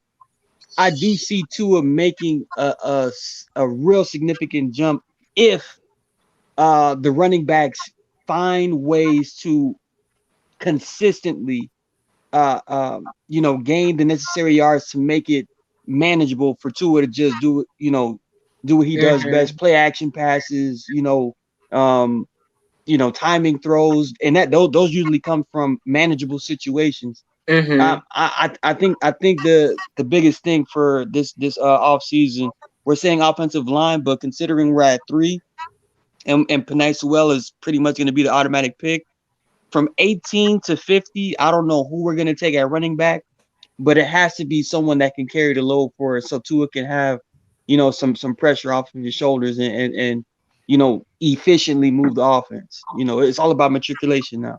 Yeah. I want to ask Damien about the offensive line, because I remember Patrick Cobb. He was the backup to Ricky, I think, and he was able to find holes through a good offensive line. And why I'm saying that is because if these guys can't go through a line mounted by Penei Sewell and the other guys, then get rid of them. I don't want to hear it. With the Ricky days when we had I can't believe this guy dropped Patrick. Can't believe this guy dropped the Patrick Cobbs reference. We had a better offensive line. Yeah, we had a That's better my offensive point. line. So the backups can't get it done. Get rid of them, Damien. But you just asked your own question. We had a better offensive line. Man. That's what I'm saying. So when we do get a better offensive line, and these guys can't find the hole, they're escaping and scantering behind the line. Get rid of them. That's what I'm saying. Cobbs was the backup to Brown and Ricky on Ricky's second stint, not when Ricky was beast moding. FYI. When you get Ricky and Ronnie together, the third guy don't even matter. I think Travis Minor was the running back that was. He was out of Florida State. Mm-hmm. But Damien, you're right. You still need that lead back because look at the Vikings. Dalvin Cook is a fantastic running back. I remember because I suffered this in fantasy. That bum Madison behind him. He ran great when Cook was on the field, but then Cook went down, and what happened to the Vikings offense? I fell for that too. That's my point. Off waivers Damien, who was that running back we drafted in like 97 or 98? He was from a big power school too, and he didn't work out. Kareem Abdul-Jabbar? No, Avery Johnson. Was it Avery? Avery, what's his name? Avery, what? God, what's his? I think I know who you're talking about, but he Williams. Avery Williams? No, it wasn't Avery Johnson. What year was Virginia? He was from Virginia, right? It's like in late 90s. No, it was late 90s. Tinky Richmond was still on the team. Richmond Webb was still on the team. Late 90s. Tinky Number was Virginia. 42. Wasn't he from LSU? The kid I'm thinking of. Oh, you're talking about Cecil Collins. Oh yeah, Cecil Collins. Yo, Cecil, oh God. So I've Cecil talked. I talked to Richmond Webb about this backstage. He said that John Avery. John Avery went to the it was John Avery. He went to the CFL and he actually lived not too far from me about a year ago. But anyways, Cecil Collins. Richmond said the whole team, especially the offense, had so much hope with that kid from what they saw in training camp and stuff. They're like, Richmond said if that guy would have kept his head on straight, he would have tore up the league, man. He was a beast in college. He was a beast in LSU. Cecil He was a beast. He was a beast. So what happened? A woman's window? Wow. He had multiple occurrences in LSU of sneaking in women's windows. He didn't actually physically touch any of them, but he had he liked to look. He liked the look. And remember, he also, because I remember Richmond, we were talking with this, he also won the first ever Mr. Louisiana award. Yeah, he was a beast. That would have helped us so much. God knows. I'll never forget the game. The game up in Indy. He basically won that game up in Indy. His he did. Season, and then everything went to crap after that. We have so much bad luck with running backs. That's why I don't know why we played around this year. Yeah, because you remember when he got caught, I'm pretty sure it was in Davie, and I'm pretty sure he broke into because we were talking about this, he broke into the house of a woman that he knew from the gym, and it wasn't to do anything, he just wanted to watch her sleep. My best friend lived in that apartment complex at the time. It's only 5 miles from the facility. And he got, I think he got 15 years or something like that. Yeah, he went to jail from 2001 to 2013. That's sad, man. Yep. Just who was the guy? Was he Oklahoma or Ohio State? The one who got caught carrying all the guns in the SUV. Correct. Ohio State. Man, that guy was a beast in college. He was Mr. Ohio in football when LeBron was Mr. Ohio in basketball. He was a phenom. He was that guy, and mentally, his head was messed up, and when you paranoid. Wasn't he paranoid? He thought someone was out to get him. Right? And when you got a bunch of people in your ear telling you you're great, but see these flaws and you see these bad situations that could form, but not addressing them and not getting you to help, but just telling you you're great for a meal ticket, it makes it worse, man. He was a beast. He was so good that remember Shanahan gave him a shot in Denver just because of the talent. And he kind of did decent, but he just remember he had gained all that weight by that time. Yeah. He was it was rough for him. Maurice Claret was one of those stories where I said to myself, if he had his head on straight, clearly would have been one of those running backs we would have been talking about, like Adrian Peterson. He could have came right out of high school into the NFL. And he had 90 yards in the national title game, Martin, against the U. Yeah, that was a good moment too to see him. That was literally the first football game I ever watched from beginning to end, and literally Sean Taylor was my favorite player after that game, just because he's amazing. But he pickpocketed Sean Taylor, and that never happens, bro. Like Maurice Claret was a high level, high IQ football player. Yes, but again, like you're saying, the people around him, blew his head up. They say he should skip his sophomore year, going to the NFL. Yep. Remember, he was. Yep. And that was just like I made the argument I was talking to Tilly earlier in the chat. In the same regards to Isaiah Wilson, all these football players, a lot of them want to go out and have fun and party and whatever. But there's a difference between going out and having a good time and doing stupid shit versus these guys that are ready. Hey, when I got to go take my physical, when I got to go in and put work in camp, I'm ready to go. And that's that maturity issue is you got money. Go have fun. I'm not knocking that.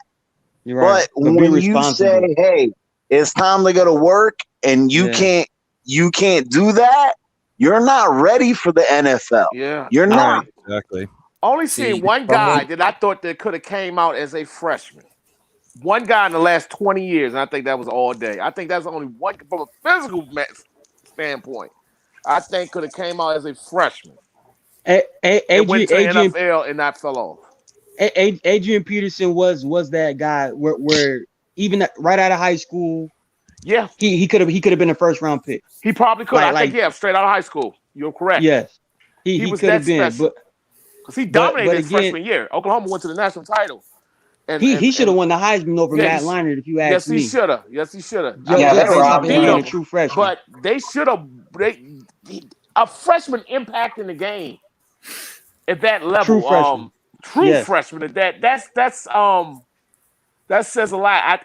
I mean, he was special. He was could have went straight phenomenal. out of high school. He was a phenom. Yeah. Yes, he was. He could have went straight out of high school and took the wear. But we will not have an AP in this backfield anytime soon. Hell no. Well, tell you what, I want to go this far, Mark. I want to go this far. All day right now will probably be better our lead running back. I really think I would have been more comfortable with doing that because he had a 100-yard game last year, I believe, with Detroit. Yeah. And like early in the season. I would rather have Adrian. I would rather have Adrian back there and feel a little bit more comfortable at 30-something years old. I'd rather have Frank Gore. Bring him back. Frank's back in there too. We're playing a dangerous game, man. We're playing a dangerous game.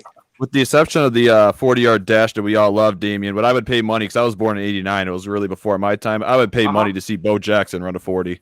Oh, God. Let me tell you, if we had Bo, Christ, if we had Bo, it wouldn't be a concern getting a Penei Sewell with running the ball. It wouldn't be a concern. Agree. It wouldn't even be a concern.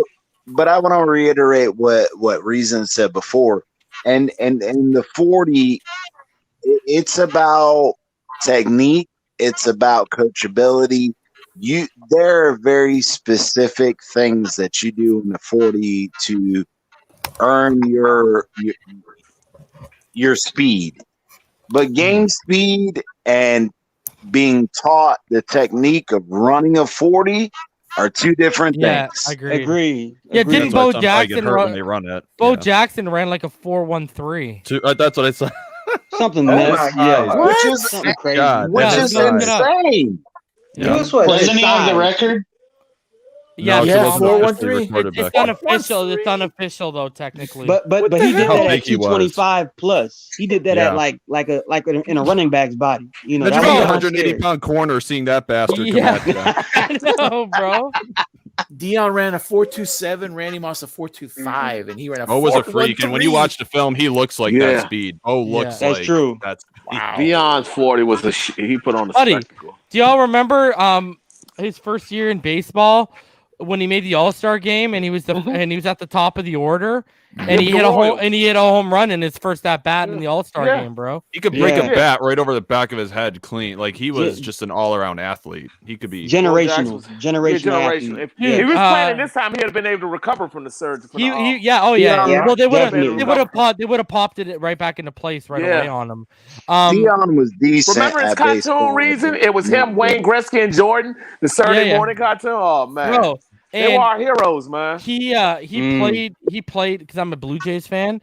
He played against us in the '93 ALCS because he was on Chicago, and I forget who it was. Struck him out, and he took the bat, just bam over his knee like that, and walked away. I was like, whoa! You saw what he did to the bars, man. Bo knows. You saw what he did to Bosworth, man. Buddy. He ended Bosworth's hype and life in like one play, bro. Bosworth thought. Remember, Bosworth was running his mouth going into that game, but Bos was selling a lot of death. And they met right at the goal line, bro. And Bosworth got sent into another universe, bro. And if we're gonna be honest, Brian Bosworth was actually having a decent career. He was. He was. And Martin, if we're also being honest, he actually never recovered from that. He did. He said 1,000% agreed. I know exactly what y'all talking about. He said it was mental. He said it was mental after that. Damn, I love it. Get over it. Absolutely. That is Absolutely. when y'all hear me say someone takes someone's soul, Shang that's- Tsung style. Yeah. your soul is mine. That's the That is primary literally example the right there. definition Hey, of- Sunday Night Reason. Football. Right. Ray I'll Lewis never against forget that. Eddie George. That happened. Oh, Eddie ain't never been the Oh. same after that. You right. Remember, You Eddie right, was bro. running people over coming out He of was a Ohio State. beast. Ray Stewart Mhm. took Yo, that you man's remember- soul. Remember Eddie George used to be on? Do y'all remember? Did you guys have a PlayStation? Hell yeah. Yeah. Do you remember? Yo, slept on, and I don't know why they never brought it back. You remember NFL Game Day? Man, Yep. damn. Remember that game? Yo, man. Oh, my dad used to throw the controller because I'd rock him with Marino and stuff, bro.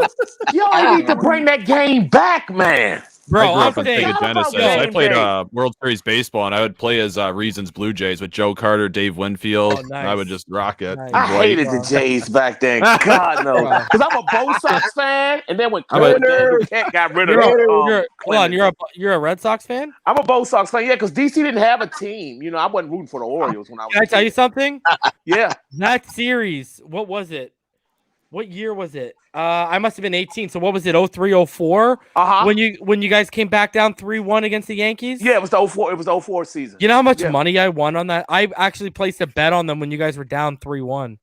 Smart man. I I won a little legit- money, but I didn't play. I legit put money down. I won like I put money. I went over a little over $1,000 on that bet. I bet a friend. I cried, man. I was balls. overjoyed. Oh, bro, I'll never forget that. It's probably the best bet I've ever made my whole life. And that's saying something because when I go to I felt for you yesterday, Damien, because yo, I don't know how it works in the U.S., but out here we got war tables, eh? Uh-huh. I don't know if you guys have it at casinos. War No, tables. what's a war table? What's a war table? So have you guys ever played War? Yeah. The card game, right? Yeah. Okay. They Uh-huh. have that. They have that at casinos out here. Oh Bro. no, we ain't got that. No. So what it is, you got to beat the dealer. You don't got to worry about all the other people. You got to beat the dealer. Yo, dude. I'm going back next week. Because your minimum buy-in is usually 20. Uh-huh. And I turned 60 into $400 or $500 within like 40 minutes. Bro. Damn. Like, yo, I remember when me and my wife first started dating, like 2000. I did a couple wild things. The first wild thing was all those people that don't believe I played quarterback. My wife tells the story to my friends or to our friends or whatever. I took her to this thing, and a couple guys in here have heard it. I took her to this place. It's called the Exhibition Place out here. Mm-hmm. And we have this big summer festival on Labor Day weekend in August or whatever, and going into September. It's like a 2-week little fucking, how do you call it? Like, I don't know. You have like a carnival games, you have carnival rides, but you also have warehouses. They turn one warehouse into like a food building where it's all these different foods of the world and all these different crazy food stands. Mm-hmm. Then they turn one warehouse into like all the ads seen on TV stuff, and they do all the displays and shit. Anyways, when the carnival games where you got the plates, you go up, you gotta knock, they give you the softball, right? Yeah, bro. Okay, so the last time I was ever clocked was when I was with like 13. And I clocked in between, I think it was at 78. It was 76 or 78 when I was 13, right? So that's why I could my high school, my college coach, like the reason why I never started in college was because I would throw shit on a rope. Like I would drive my high school coach up the wall because I'm throwing like 30, 40 yards downfield on a rope. I'm not putting air under it, like rope in that bitch. And anyways, so we go up to this, and me and her had like only been dating for like 2 or 3 months. This is like 2012. And we go up to the game or whatever, and I'm like, oh, let's play this. And y'all know who Chili Willy is? Yeah, the penguin on the cartoon. Yeah, know the penguin? I love Chili Willy, bro. They had like the biggest, they had like the biggest Chili Willy I'd ever seen. I'm like, yo, I'm winning that shit. Right? So they hand me the softball, bro. First throw, bro. So I cock back, throw it, and I basically, the way I hit the plate, it ricocheted off the plate. And you know how like all the plates are lined up on like wooden levels, like wooden shelves, right? Yeah. Well, basically it hit the plate, but it had so much force after it hit the plate that it ricocheted like like that. I took the whole wall down in one throw. Like you got Chili Willy. Oh yeah, bro. He's like, you can pick anything you want, bro. One throw, bro. And my wife, I'm telling you guys this story because my wife is. I don't even tell this story to our friends. My wife tells the story because she literally looked at me with the carny like, holy shit, what the hell's going on Just here? like a reason, I'm a baseball guy, so I'm gonna throw it out there. That is fucking highly impressive. At 78 miles an hour at 13, that's impressive. Oh, I could rip it, bro. The problem was they actually, like, I played rep ball. I stopped playing baseball when my grandpa died because he had never missed a game. Like, he was there for my first home run, but like all that jazz. Like, but I played catcher, bro. Damn. I actually played catcher. I never had a stolen base against. That's what's up. That's highly unusual. Oh, bro, I remember. How about that missile? He probably either got the guy, already beamed him in the head. Probably. Yeah. I remember, dude. I was 11 years old, and this is how I went up to rep because I hadn't really played it yet. And what we have out here is we have sport domes, like where they do like golfing and all this shit. Mm-hmm. But what they did, and I used to go to the batting cages because I had like a semi-professional baseball player out here.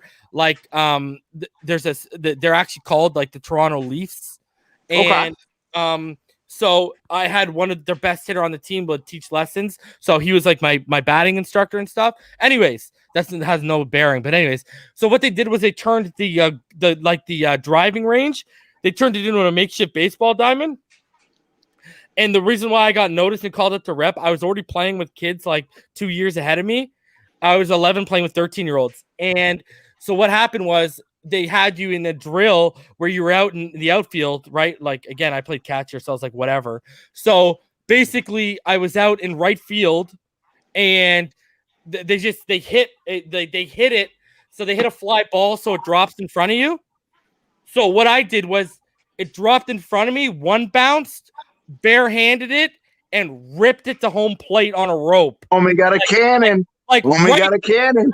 And I remember the guys with their clipboards, like, they watch it come up here, they do this, they look at, right? They come down, then they look up as I make the throw, and that thing goes to home. They all look at it, and then they all look back at me, and then basically I went up to rep after that, and I played for the Oakville Athletics. That's what's up. This man is legit. Yeah, this man. This is my business. Man is legit. Bro, I like that's why I went into football, bro. It's because of my arm. So, like, basically, when my grandpa died, in '97, then I moved over and I finished that season out, and then I was done, and then I moved over to my grandpa died on Canada Day '97, and then I moved over and I started playing football. But anyways, where I was going with this whole thing was my other story with my wife was the casino. The first time we ever went to the casino, like, we just spent money that weekend because our casinos are down in Niagara Falls, right?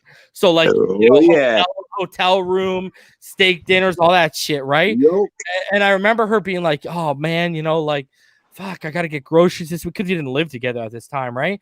She's like, "Oh man, I gotta get groceries, da da da da da." And I'm like, "Okay, how much you got?" And she's like, "Oh, I got $120." I'm like, "Okay, give me 60 of it." Bro, I turned that shit into like $480 in like 15 minutes, bro, at the war table. All right, tell me how to do that.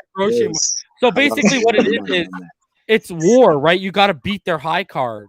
So it's only one card, right? So basically what they'll do is they'll deal out to all of you. There's 6 seats. They'll deal out to all of you, and then they'll deal their own to them. And you don't have to beat anyone around you. You have to beat the dealer. Just the dealer.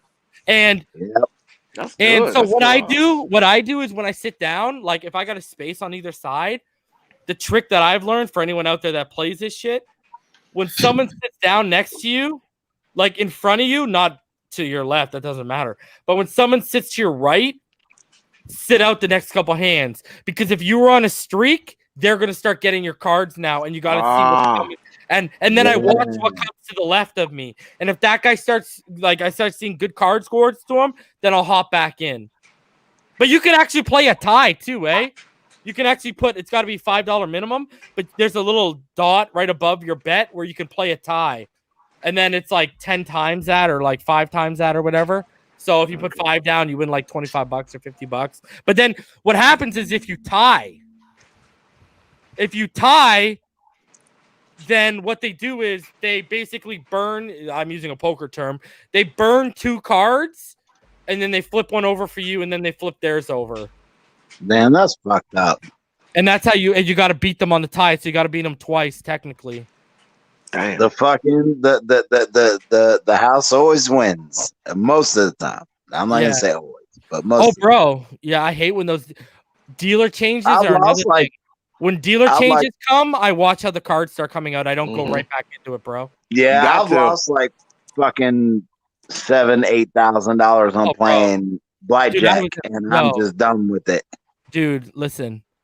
Some of these guys know here what my history used to be, so let's just put it this way. I used to have money to blow, and like serious money to blow, and I used to, bro, the poker. Bro, I used to go play in Montreal. I used to go across the border and play. I remember one, New Year's Eve 2010, like a degenerate. I spent the whole night at the casino with my buddies, and but we weren't like guys who were like, oh, yo, let's go have fun at the. We were like, yo, let's go make fucking money at the casino, bro. And that was the first time. Check it. I used to go to places like car garages, like repair shops. Buddy, I used to go to tournaments where the repair shop after hours, they would bust out like 8 tables and it would be this like underground tournament and shit. Like I was a degenerate with that stuff, bro. And the first time out of all those tournaments and out of all the garages, like actual people's garages where we'd have house games and stuff, the first time I ever hit quads was at the casino in Montreal. Damn. And all in, I pushed it all in, and I won like $12.50 off that one hand. Oh, yeah. And then we came back later on that night, and some guy, I had K9, and the guy called me. No, yeah, I had K9. He had like Jack 2, and he called me all in just because he was big stack, and he hit a Jack on the flop. Wow. And then karma came, bro. I hit him with the king on the river, bro. What's up? I remember like jumping up because I pushed him in like 1,500. And I remember like bro, when he turned over, bro, I lost my shit. I'm like, why are you calling with Jack 2? What kind of amateur? I used to snap on stupid calls, eh? I'm like, what kind of amateur shit is this, bro? How am I going in? Like, what are you doing? And then he hit it on the buffing his chest out, and then I fucking got him in the end, bro. But what's crazy is I got up and I was like, yeah, fist pumping. Some guy to the table next to me just won like on a bigger stack table, just won like 10,000 at the same time. So yeah, I was a degenerate with that stuff, bro. Like, anyways, enough about reasons like gambling history. But bro, I used to call out people like if you went in on something stupid, and I like because not all the time, but if I played it like I have something and you've been sitting at the table with me for a while, and now I'm switching up how I play and showing you I have something to push you off, and you're gonna call me with some bullshit, I'm gonna call you out on that, bro. Because I used to, I used to come home and watch like the World Poker Tour. Like, just sit, dub out, just roll dubs and dub out and watch the World Poker Tour. Like, Phil Ivey, Helmuth, all those guys. I used to just sit there and watch them, bro, and study them. Like, I was a degenerate for a while there, man. For like Phil Helmuth is an asshole. But he's a damn good poker player, bro. Absolutely. But he's good poker player. Oh, yeah, but he's a dick. Yeah, I know, eh?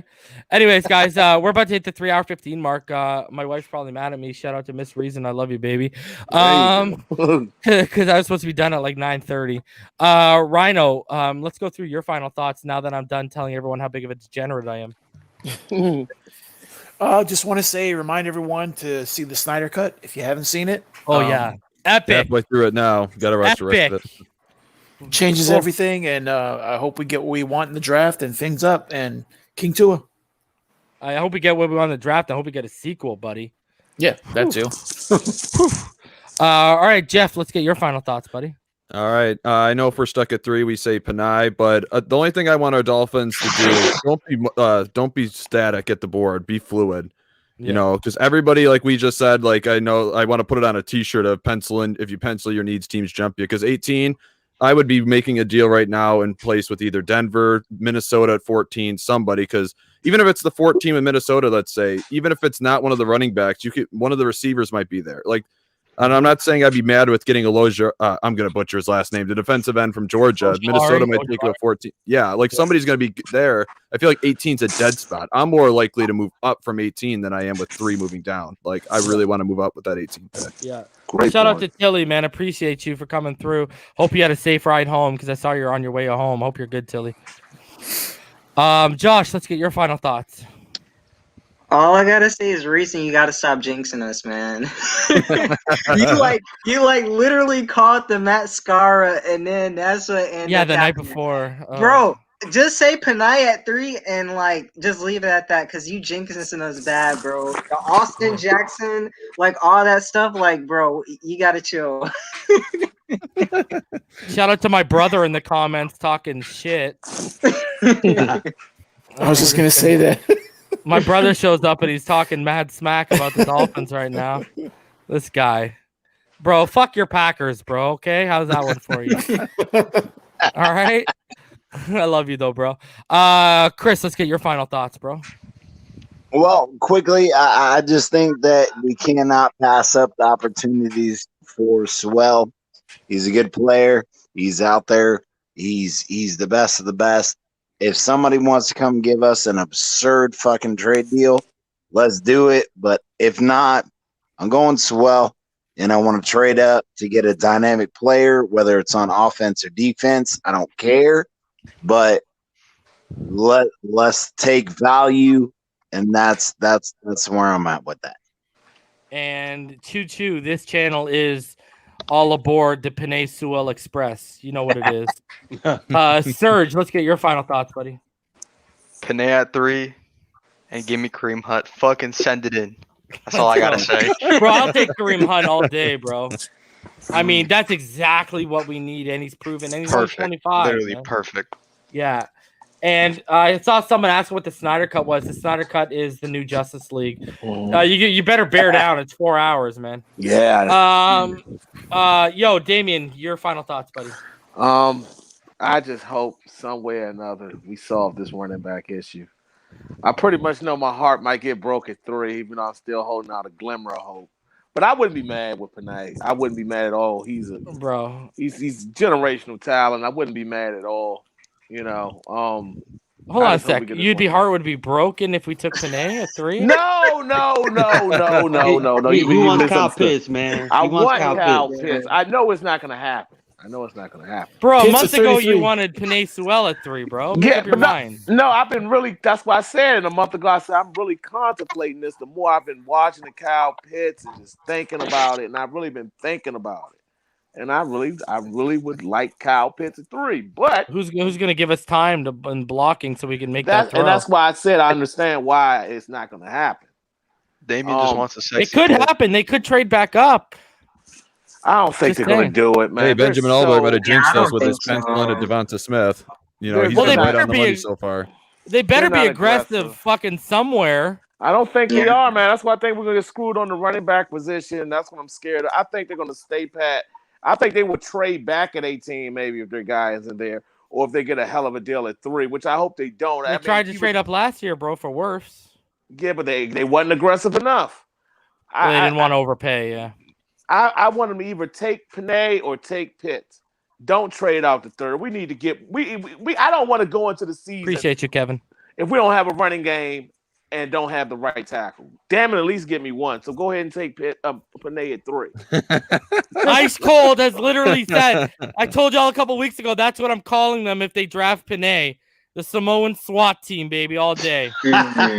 Circa WCW, the Dangerous Alliance, all that stuff. But anyway, WCW. Please get the guy, get our young quarterback a running game and protection. Phinside.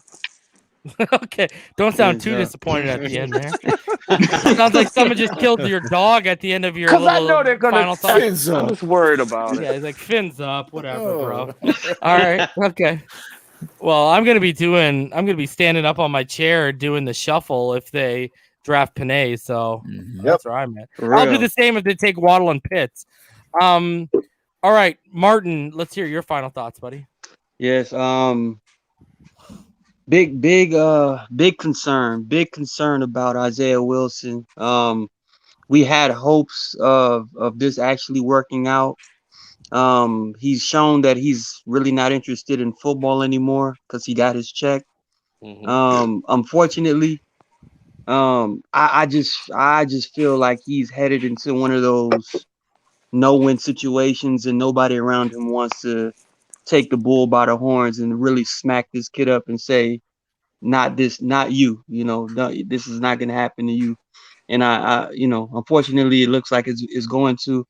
And I wish him, I wish him the best. I hope he gets his mind together, and I hope he finds peace somewhere, because right now he's living in a chaotic situation, and I just hope he just gets better. Moving on, third pick, like I said, like everybody else is saying, Penei Sewell solidifies what I would think is going to be a top 5 offensive line come 2 years from now. We discussed this as well, and I believe that I believe in Gaskin. I do. I like Gaskin as a situational back, but for a feature back, we got to find something. We have to find we have to find either a veteran or a player in the draft that can jump in there and get those hard yards and be a consistent down by down runner, so we can get to what he needs to perform at the highest level. And we just need a run game, man, by all means. So hands up, man. All right, guys. So unless something breaks tomorrow, which I highly doubt it, and shout out to Irving, $2 said the Simone Express. I'm hoping something doesn't happen, because no offense, I love y'all, but Jesus, like every day, bro. Guys, smash that like button, subscribe if you are new here. As always, I want to shout out every Patreon and every single member, because y'all are what basically fund this operation and keep it going and keep my wife off my ass. So I love all of y'all. Well, to an extent, you keep my wife off my ass. Yeah, she still gets on it because I spend too much time with y'all. So I'm cheating on her with all of y'all in a way. So love me, okay? No, that feels. Yeah, you know what I mean. I'm emotionally cheating. Shout out to every single Patreon, every single member. As always, you can join membership. The link is down below. But you can smash that like button, guys. Still 240 in the room. Subscribe if you haven't. If you are new here, I know we've gained about 15 subscribers on this stream. If you'd like to donate to the channel, paypal.me/Phinside. Become a Phinside the NFL patron. There's different levels. And hey, guys, I keep telling y'all, take advantage of the levels when you're higher. If you're on the level where you can suggest show topics, suggest them. I can use them in the off season. You want to see film study? You want to see something like that? Let me know. It's there. There's perks. There's more perks there than there are for membership. So anyways, shout out to all the patrons: Rhino Sith, Fake Spike 94, KA All Day, Ramon Casillas, Seth, Slim Pickens, Ricketic, Big Time, Red Dino, Marinos Go Conflict, Keith Davis, your boy Trev, Josh, Tranquilize, Jazz 803, the homie Martin, Zoe Vegas, the Arkham Elf, Irving, Drew Boo, the show, Jawar Thompson. Jawar, I still haven't got back to you. My bad. I heard you reached out to Richmond. Richmond hit me up, so I'll get back to you. Jeff Dick, My T Dolphin, Ben Glassford, Andre Villarreal, Cody, the Animatic One, J Love T, Todd, Labruto, Chalk Vanilla Straw, Georgie Boy, Don Wayne, the homie Chris who's up here, Ty Rhodes, and Florida Born, Kentucky Grown. And now, all of y'all that are just joining this membership, I love it, man. I got to add some more emojis for y'all. Damian Deese, your boy Trev, Talking Vegas All Day with KA. That's KA All Day's YouTube. Go check it out. Talking Vegas All Day with KA. MF Fins 1, Ricketic, Greg A, Irving, KA All Day again, Seth, Drew Brew, Rhino Sith, Twizzly, Law 10442, Jarik, Timothy, Yawa, Bruce One, Marino's Goat, Foxing Around, Michael Vowell, Timothy, Joey Butters, Nico, Mighty Dolphin, Chef Jew, Dolphin Sweden, Fake Spike 94, Jazz 803, Luke Sparkman, D Ray, Tilly, Flips, Marcus84, Franks, Ty Rhodes, Florida Born, Paige Wood, SC42, Corn 72, Johnny, Trap RNG Media. That's it. Oh God. Michael Myers, Tony Usawa, Brad, the show, and Cody. Guys, if you are a member and you have not been modded, speak up and I will mod you. I will make sure you are modded. And shout out to Josh Williams. He just hit with the $9.99. Shout out to you, Josh, for the $10 donation. Said had to slip this in. Guess what? That's what Deshaun Watson said. All right. Sorry, I couldn't resist. I couldn't resist. All right, guys, patch5.com. Use code Phinside for 20% off your purchase. I hope you like those Manscaped ads because they'll be coming to you soon. Nice. Grab official Phinside the NFL merch. Teespring.com/stores/Phinside the NFL. Guys, I'll be back Monday night. Until then, you already know what time it is. Unless news breaks tomorrow, then you know where to find me. All right. Fins up. Monday night. Fins up all day, every day. Everyone stay happy, healthy, safe, and